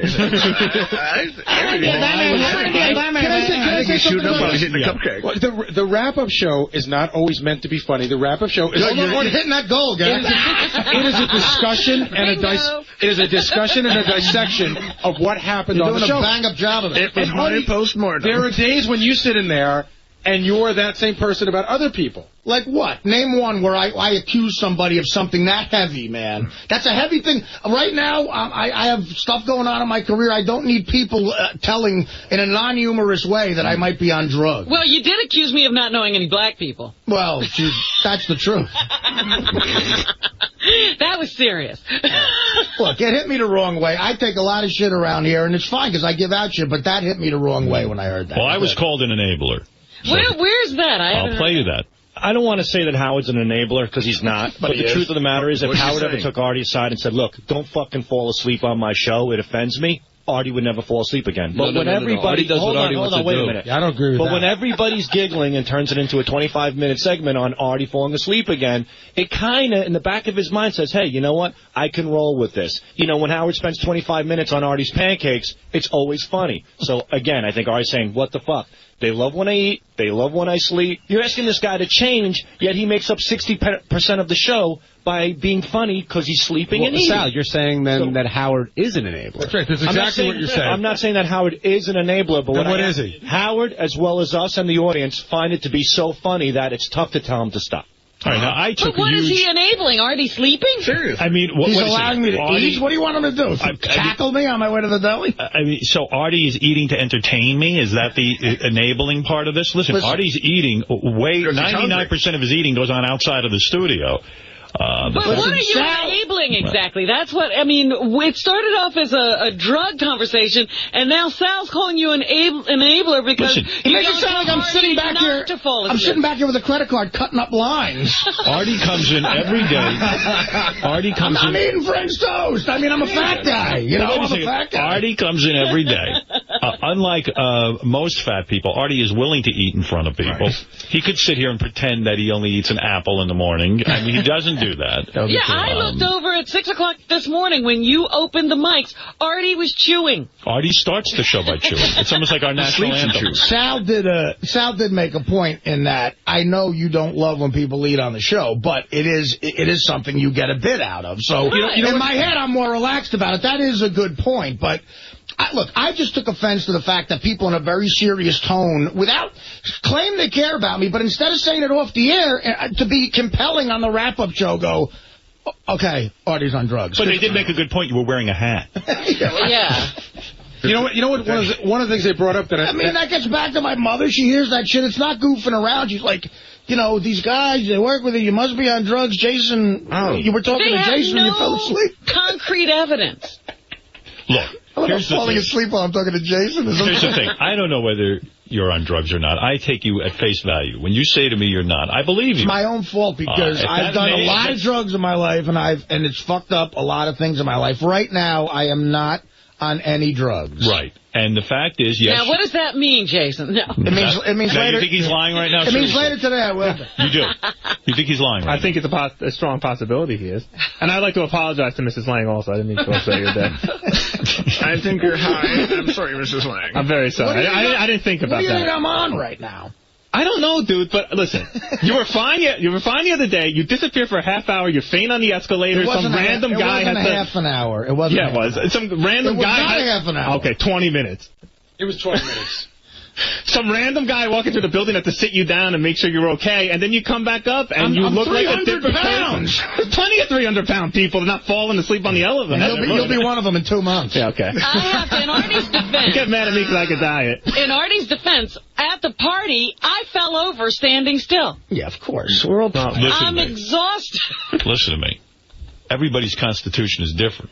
It doesn't shock me that Artie had to sit down because the guy loads up on carbs all morning. Right. And he crashes from the sugar. And he crashes on sugar. Now, I'm not defending. Listen, I don't know if Artie's on drugs or not. I just believe the guy when he says he's not on drugs. You know, if you really think that, put your money where your mouth is. Have this intervention you talk about and send me away for a month. Oh, you would love that. We're not doing I wouldn't go anywhere. One of the points that the guys were making that I didn't remember, they were saying, you know, how Artie fell asleep and you think it's funny. And I didn't remember this, but they were telling me that Craig Gass was on the show once. And he fell asleep during the show. I remember he fell asleep, but I don't know. And they said that afterwards, you were like furious with him. Right. Craig's not funny when he falls asleep. Well, I mean, you got to be a real fat guy to be funny when Artie sleeps funny. I mean, anything I would do now is funny because I'm enormous. Well, anyway, people are concerned about you being enormous in the email. They're like, you know, Artie, you got to get Artie to lose weight and this and that. And people contact me that I got to get Artie to do Now, stuff. how are you going to do that, Howard? You've been set this task. I don't know how I'm going to do this. I mean, Artie's got to want to do it. If Artie came to me and said, I want to do that, I'd be the first one to help him. But really, by doing what? Throwing the medicine ball around? Help him? I would buy him a book, I guess. If he ate the book, I don't know. I've dieted before. I know how to do it. I just got to want to do it. He doesn't want to do it. What am I supposed to do? I do want to, but I mean, I'm admitting I'm weak. I'm eating. Should I handcuff him during the show? I may continue to eat. He's hungry. Howard, you're on the air in Jersey City, New Jersey. Hey, good morning, guys. Good morning. Talking about this Alec Baldwin thing. Dominic, the semi-bloated attorney, the guy's 100% right. Yes. I mean, the thing is, you see something. I am not defending Kim Basinger. I'm not here to attack Alec Baldwin. The fact of the matter is there is now a tape that exists and a transcript of how he spoke to his daughter. And no matter how bad things get, as a parent, you cannot do that. You can't call your kid those names. Now, I know people lose it. And I know things, you say stuff, I've said stuff to my kids, I wish, I could have worded things differently or been a different way. But there are certain overt behaviors that as an adult you have to learn to control. And if you can't control them, a guy with his means and money really should devote a couple hours a week to going to a shrink and working on himself so he can have a better relationship with his kid. Forget Kim Basinger. She might be the biggest mental case on the planet, and he might be exasperated from, is that the right word? Exasperated from dealing with her. All of those things might be true. But you can't call your daughter a dirty little pig and I'm going to come out there and teach you a lesson. I mean, those are threats. And that ain't going to win his kid over. Do you think he meant physical stuff? No. Well, the problem is you don't know. You don't know. And the way he's talking? The only thing I can tell you is that everybody says he's only verbally abusive. But, you could read that anyway. Listen, I'm the same way. And women have said this about me, and it's in a relationship. It just happened right now. I can't control my temper either, and I'm a very we've seen you when Artie has to do what Artie has to do. No, but I say I'm a very verbally abusive person, too. But I'm not, I would never hit somebody, especially a woman. And I think he feels ganged up by women maybe sometimes. Guys are like that, especially macho guys, and he looks at his daughter as maybe another one of these women who's going to grow up and hate me, and I'm going to hate her first. He's looking for his kid to worship him and to sit at his altar and praise him. Look, he's got a lot of people kissing his ass in his life, and his daughter isn't one of those people that has that obligation. She wasn't there for whatever reason, whether she wants to be there or not, and he's got to accept it. And he's got to be a big boy and hang up the phone and say, gee, when I get out there, I'm going to ask her why she's not taking my calls. It's important. Have the visit on the phone. Tell the daughter, what you were planning to say to her anyway. Right. But so he yelled at his daughter. Why are we so soft all of a sudden? No. This isn't about soft. Hey, Howard, I get you. I think kids are coddled too much today, too. But that was really over the top. Artie, your father said you swung like a cunt. And I did. but he's calling her a worthless piece of shit pig. I mean, that is... Howard? My God, you don't see where that's a little over the top, Howard? Come on. The one line that I think is the worst out of all of it is you don't have the brains or the decency as a human being. Right. I think that is the worst thing a father could say to his own daughter. Look. Sorry. No excuse. Listen, my old man used to lose his temper with me all the time and tell me I had no brains. Told me I never amount to anything. And I'm going to tell you something. It's very crushing. You believe him. We've heard the tapes. It's a similar situation. That's why you're in therapy. You're goddamn right.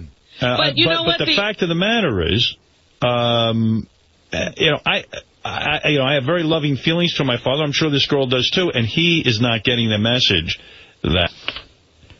Let's see, Yankee pitcher, 4 consecutive home runs. He allowed.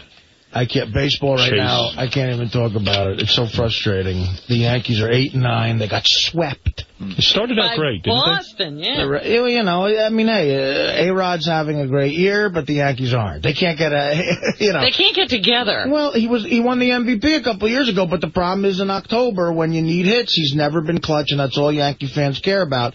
But this year is going to be frustrating, man. The pitching is awful, and they're 8-9, and they just got swept by the Bo Sox. But the craziest baseball story is Barry Bonds right now. He hit his 740th home run. He's 15 away from Hank Aaron, who growing up, I loved Hank Aaron. The first book I ever read was the Hank Aaron story. I did like 8 book reports on it over my school years, and he was a guy you rooted for. And it would be such an exciting time right now in baseball if he didn't have this much shit hanging over his head. Right. I mean, he's about clouds everything. The all-time home run record is, without question, the most coveted record in sports. That's worldwide. 714 Babe Ruth. When Aaron broke it, it was insanity. And now he's going to break it this year. And it's like no one gives a shit. And you know, outside of San Francisco, you can't get into it, and I hate that. I feel robbed of that. I would be so into it right now. ESPN did a great thing when Mark McGwire broke Maris's record, and Sosa was up there, too. No matter what ESPN had on, it could have tennis or whatever, if somewhere in the country McGwire was up to possibly break the record, they'd break in live.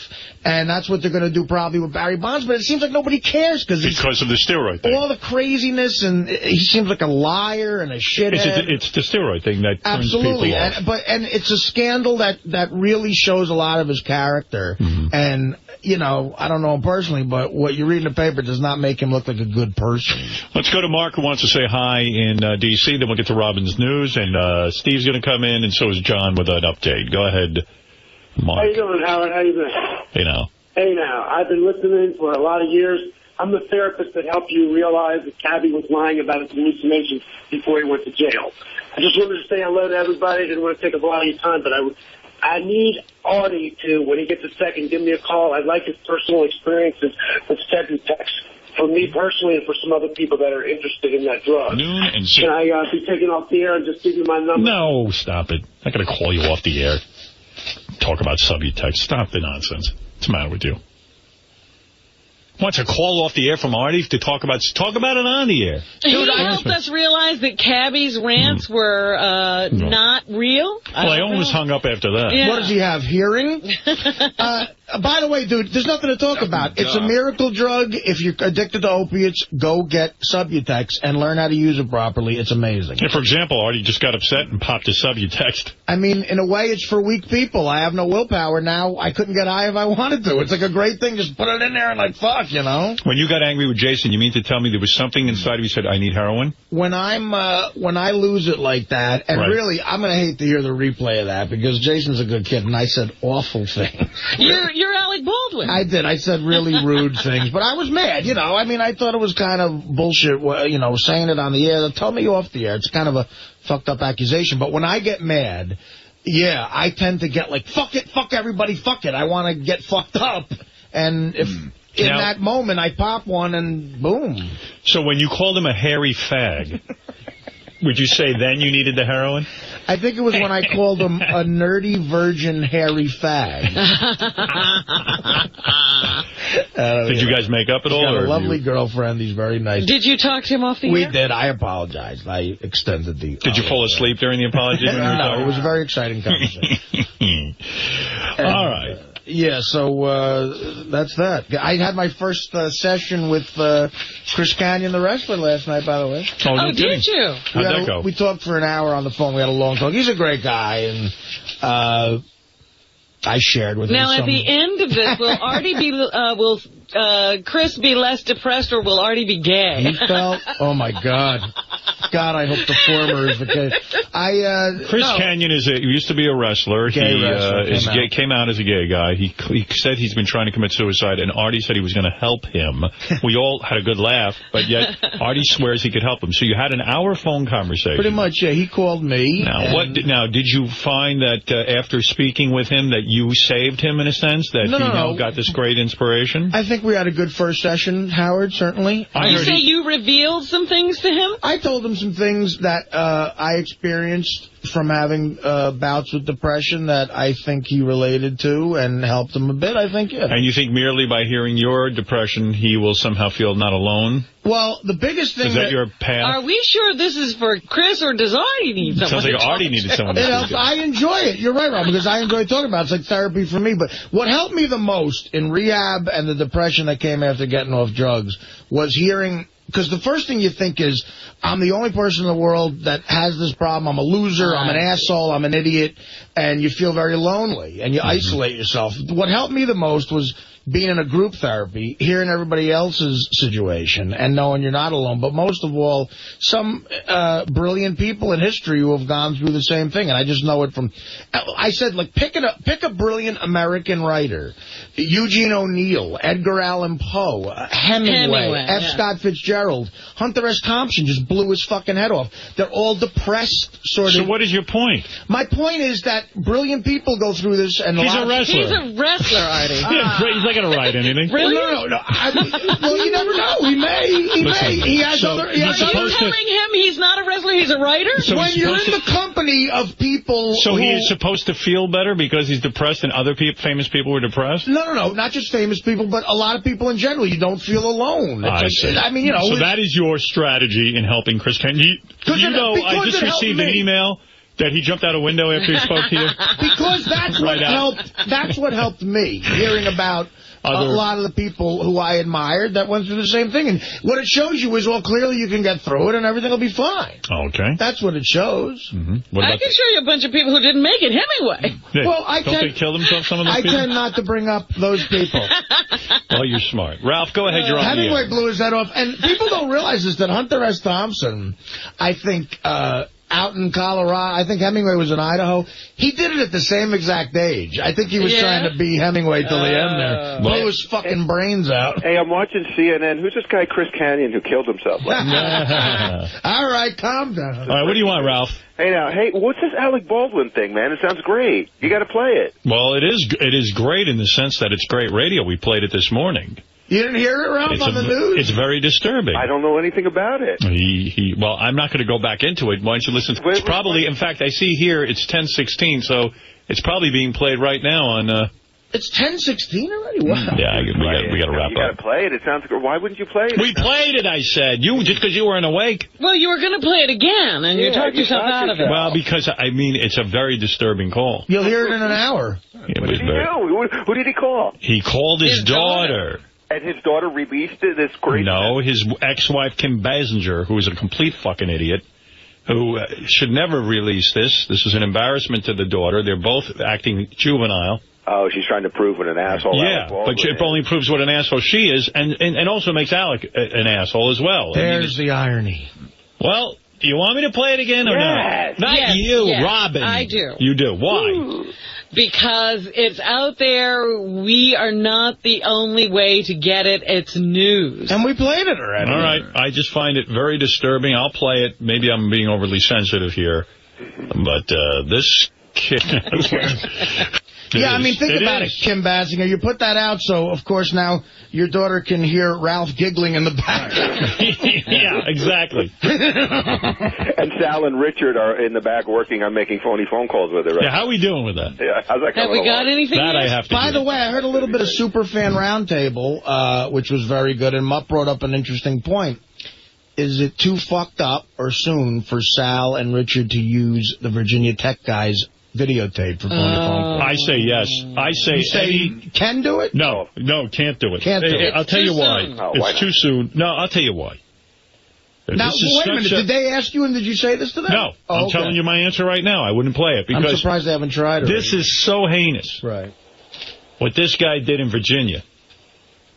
And really, even putting his tapes on the air give other lunatics It gives them the M.O., the prescription for how to do this. Now, ask me that in June. That's a different story. But no, but in all seriousness... Is this an R. Bud Dwyer type situation where it just should be buried? No. This is different. R. Bud Dwyer killed himself. No, but I'm just saying it's such a horrible thing you can't really look at it. No, this is horrible because this guy went and killed 40 innocent people, and it's too painful, I think. You know, on the Superfan Roundtable, they had, I think, Mutt and... two of the other guys, and Joey Booch, they all were like, fuck it, use it, you got to do it right away. And the girl, I don't know who the girl was, says it's too soon. I wouldn't be comfortable with it. There's nothing to laugh about. I mean, that guy's sickening. I don't even like hearing that guy's voice. I wouldn't be able to cut his voice up and use it. But don't get a conscience with Alec Baldwin. Now go back there and work. Okay, we're working on that right now. Yeah, you were almost getting it. And I have great audio. We have great audio of Scott the engineer yelling this morning, too. Oh, great. Oh, good. You know what? Want to hear that. Not that I want you to do this, but my rant that Jason might make for a good phony phone call to a gay bar. Okay, that is pretty good. All right, there you go. Ralphie, there's your tape. Thank you. I appreciate your time. Thank you. And effort. Thank you. Goodbye. Now, I know a lot of people are sitting there going, well, gee, my dad called me a lot worse things, and I'm fine. Roundtable, they had... No way. Not that I want you to do this, but my rant that Jason might make for a good funny phone call to a gay bar. Okay, that is pretty good. All right, there you go. Ralphie, there's your tape. Thank you. I appreciate your time. Thank you. And effort. Thank you. Goodbye. Now, I know a lot of people are sitting there going, well, gee, my dad called me a lot worse things, and I'm fine. But that don't make it right. And also, I want to get something straight. My father said to somebody else that I was swinging like a cunt within my earshot, okay? That makes it better? The man was not an ogre, and in this particular case, I swung like a cunt. And he was surprised because I usually had the swing of a young Greg Nettles. Hey, there's a piece of tape I want to hear.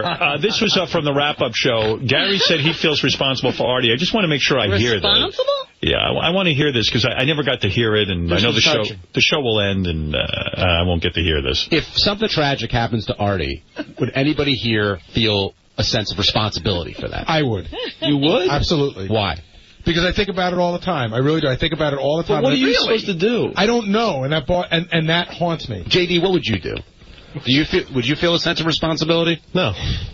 I hardly talk to him. You guys want to feel guilty at all? Just a little bit. I'm not saying you have to ruin your life over it. What do I have to feel guilty for? The main interaction I have with him is on the air, and it's basically him making fun of me. So what the hell do I have to... All right, so you don't care about him. No, I care about him, but I mean, and I would be sad if he died, but I would feel no responsibility whatsoever. You know, to tell you the truth, if it isn't at least once a week, Gary calls me and sits me down or something and says, listen, can you talk to me about Artie? No. Once a week? Are you serious? I'm exaggerating, but he has called me from time to time. That's surprising that he thinks about it that much. First of all, look, I am seriously touched by that in a way, but I can't believe that. I mean, well, if you want to hear the rest, should I be calling? I don't know. Am I going to look Gary, like you will probably look bad in all this, but Gary and I have regular discussions about Artie. Well, I'm alive, for the record, guys. Don't feel guilty. It's none of your faults. And I've said to Gary... What are you doing? Why are you absolving us? Tell us nothing's going to happen. I could have a heart attack at any moment. Well, I'm not going to feel guilty about that. I've said to Gary, look, I said, Gary, I don't know what to tell you to do, and I don't know what to do either. I said, I feel... There's nothing to do. What are you going to do? Listen, if I called you up one day and said, I seriously got to go away and get myself right. Now, if I need a month or two to do that and you got to move on, that's my problem. It's my life. I fucked it up. But this has to happen no matter what. Exactly right. I said to Gary, Gary, and if listen, you say no Artie, at that point, then maybe, what the then fuck? maybe I'm responsible. But who knows? But not even then. It's like you're my employer. Because you could always leave anyway. That's right. Well, yeah, what are you going to do? I said to Gary, I said, look, Gary, Artie is a grown man. I respect Artie. I said, I have privately, as a friend, said some things to Artie. I said, but listen, it's up to Artie if I can't force Artie to go to... Does Artie need to go away? Is that what Artie is saying? Well, as an employer, you could technically say, I want you to go away. That's true. Your job. But you're doing your job. But you're doing your job. I mean, am I going to send you away because you're overweight? You're not on drugs. You have that under control. You do have issues with food. That I understand. I like food. But I don't think that's somewhere you got to go away My name is Artie Lange, and I like food. Could you do what Lindsay Lohan did? What did she do? She did a program that they let her out to work every day. He's not even interested in going to see a psychiatrist. Let me see about that. No. Listen, he could do a lot of things. I got to do is lose fucking weight. That's what I got to do. And you could go Let me tell you something. That is my number one biggest fucking problem right now. If I could lose this weight somehow, and I promise you I will, everything in my life will be 1,000,000 times better. It's just I'm too fat to function right now. But my point is, should you be going home every night, or should you be going to some place where you could not do what you're doing now? What, jail? At this point, go. Listen, I've been spiraling out of control to the point where I had to go away, so I know when that's coming up, and I'm not even close to that. Oh, really? Okay. I mean, look, in a way, I made this decision a couple of years ago. I said to the guys producing Beer League, I said, guys, listen, these investors who may or may not be shady are signing checks, and it's 3 weeks till we shoot, and I can't function as a human being without heroin. So they were like, oh, my God. And they were like, what are we going to do? Because we don't want to make that phone call that you wasted $1 million. And I said, well, I got to take a hit here. I have to take a week for myself and lock myself in my room like Miles Davis or something and get off heroin. Just go through the withdrawals. And they, stood guard by my place, and they said, what about the show? And I said, listen, they're going to fucking go nuts. I'm going to have to come back and take my lumps, but what am I going to do? I desperately need a week or two to do this, and I have to take it. All right, and so that's what I did. Point. He knows what he has to do, and there's plenty of help available. But why should you hit rock bottom? No. That's the sadness of the human condition. That's right. Instead of doing something when you have a problem and it's not necessarily rock bottom, you could go to get help. I think you should be in a daytime, work release program. Work release. Nathan, go ahead in Tulsa, Oklahoma. This How is about Nathan. a hand release program? Nathan, you're on the air, and I must move along because it's 10:30. Go ahead, Nathan. Yes. Mom, I thought I had to talk, man. I remember listening to my mom, and I was like... Nathan. Yes. Quickly, come on. Hey, what's up? Hey. Yes, sir. I was wanting to know if you could help me. Quickly. Okay, I was in the Special Olympics, and I've been in it for my whole life. And after my job found out that I was in it, they're treating me differently. You're saying you're retarded? Ability is hardcore, like reading and mathematics and stuff like that. Why don't you go work for Clear Channel? You just sound kind of stupid. Yeah, they hire lots of special people over there. No, I don't know.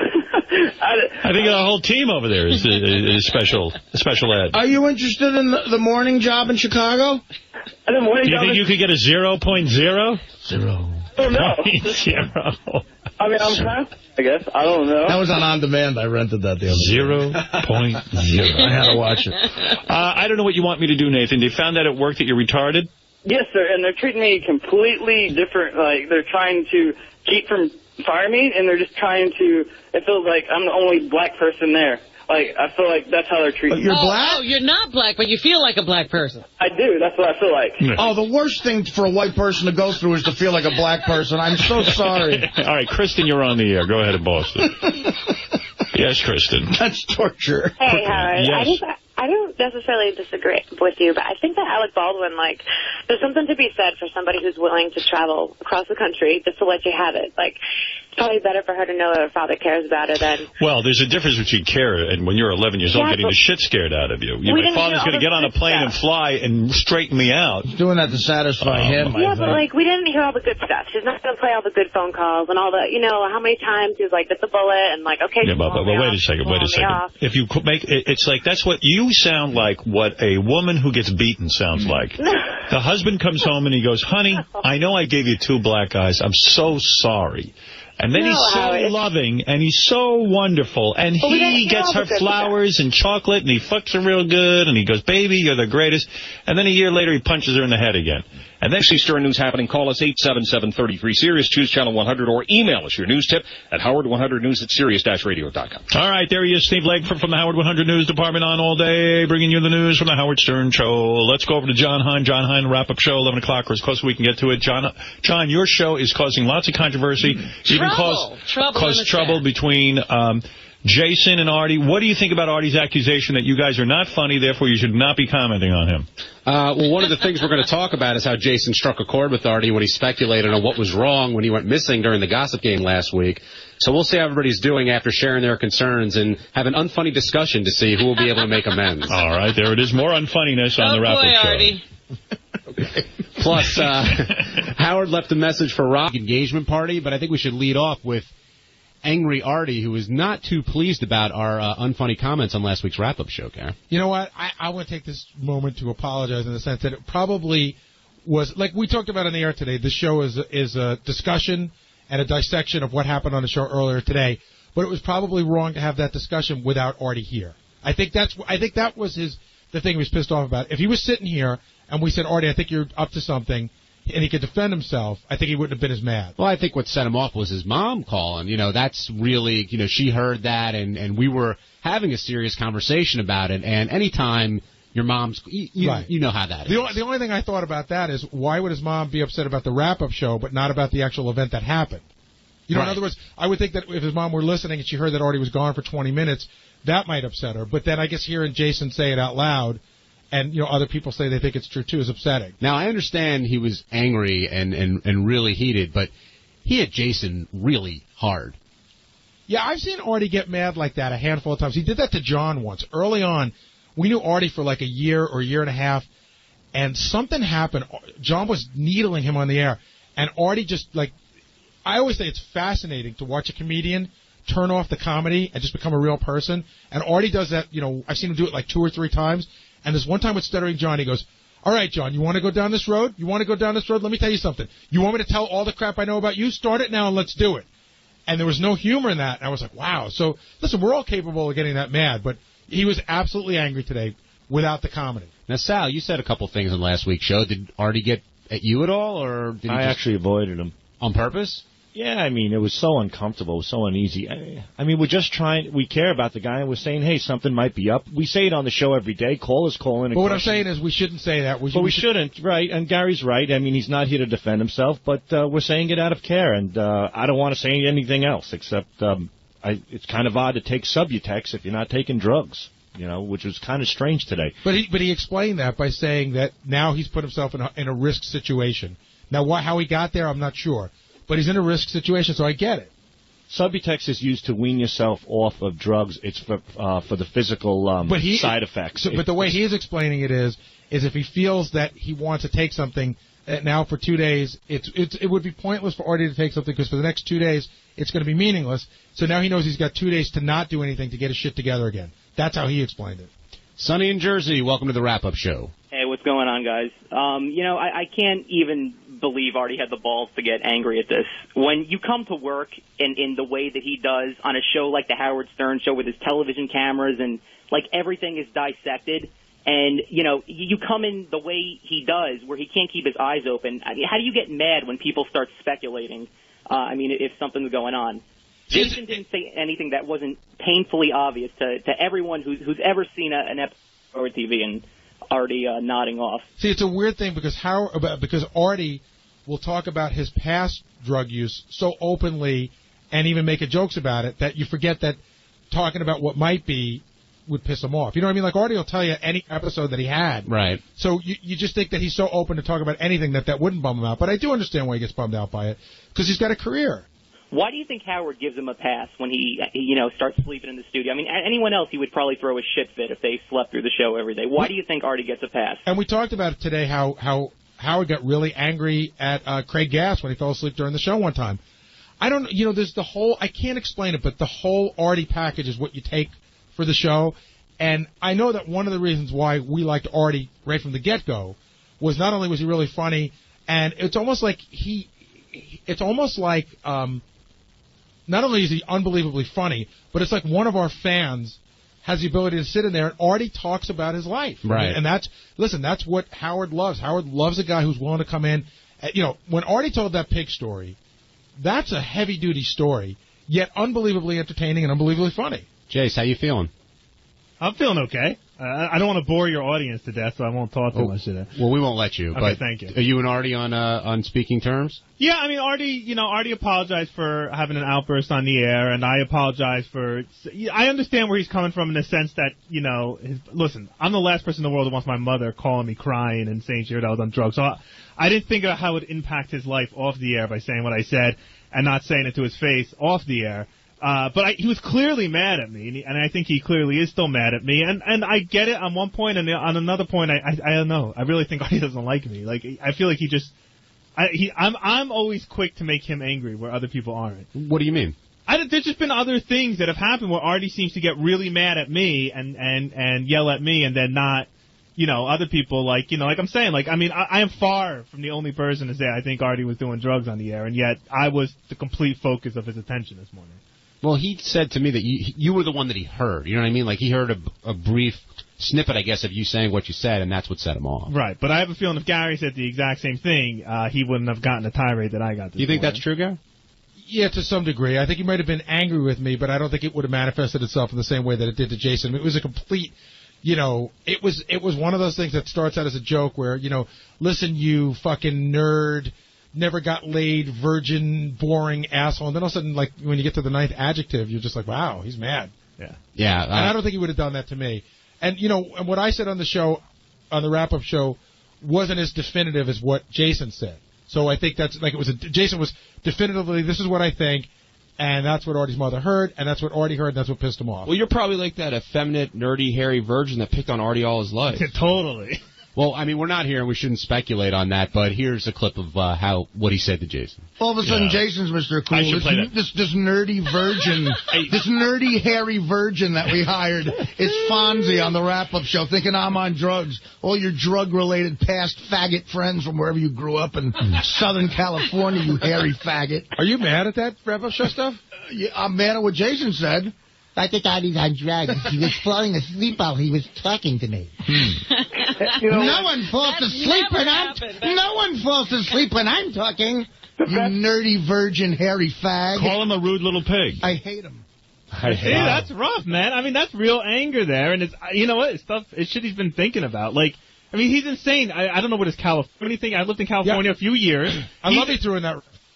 That's like a reference that nobody knows. Like Jason lived in Southern California for a small period of time. 4 years. Artie's lived in California longer than I have. But yeah, that's what I'm saying. I'm telling you. Look, there was something I wrote like when the website first started, and I was just doing a weekly comment about observations about what was going on in the show. And one of the things I wrote was that Scott DePace and Artie like to bounce this rubber ball down the hall during the commercial breaks. I wrote a line that in retrospect did come off kind of snooty, I guess, but I wrote a line, they seem to amuse themselves bouncing the ball up and down the hall. Artie got so mad at me. I mean, he was furious. He wouldn't talk to me for like weeks. He was rude. He was mean. He was very angry and not nice to me for, I would say, a good part of a year, if not longer. Really? And I still think I think that was early on when I got to meet him.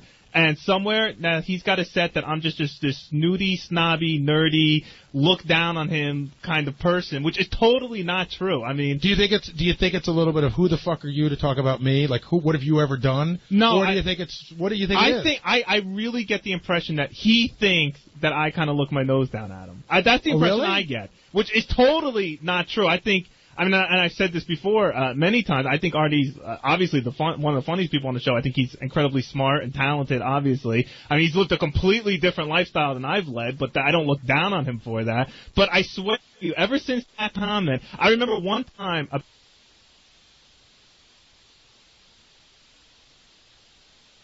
over to him, and he goes, yeah, he's like, I got to remember that your mom's a big fan of me when I talk about it. Or something like that. But it's not funny. Like, right. I gotta find one nice thing about you when I think about you. Right? Yeah. And it was just like, it was so weird. And then but that was years ago, and I felt things got better. But I guess it just opened up the dam. Or maybe I'm perceiving things completely wrong. I'm sure Artie, I'm just a boring little nerdy guy. Artie probably doesn't spend 2 seconds of his day thinking about. But, well, I will say one thing that, and I don't blame you on this, but at one point during that conversation when Artie was ripping you to shreds, you threw me under the bus. Deflection's the great art here, and he goes, well, Gary said something, too, and that went, like, in Artie's ear and out. This is Vito is as bad as can. He knows he's the best. This is Vito is as bad as can. He knows he's the best.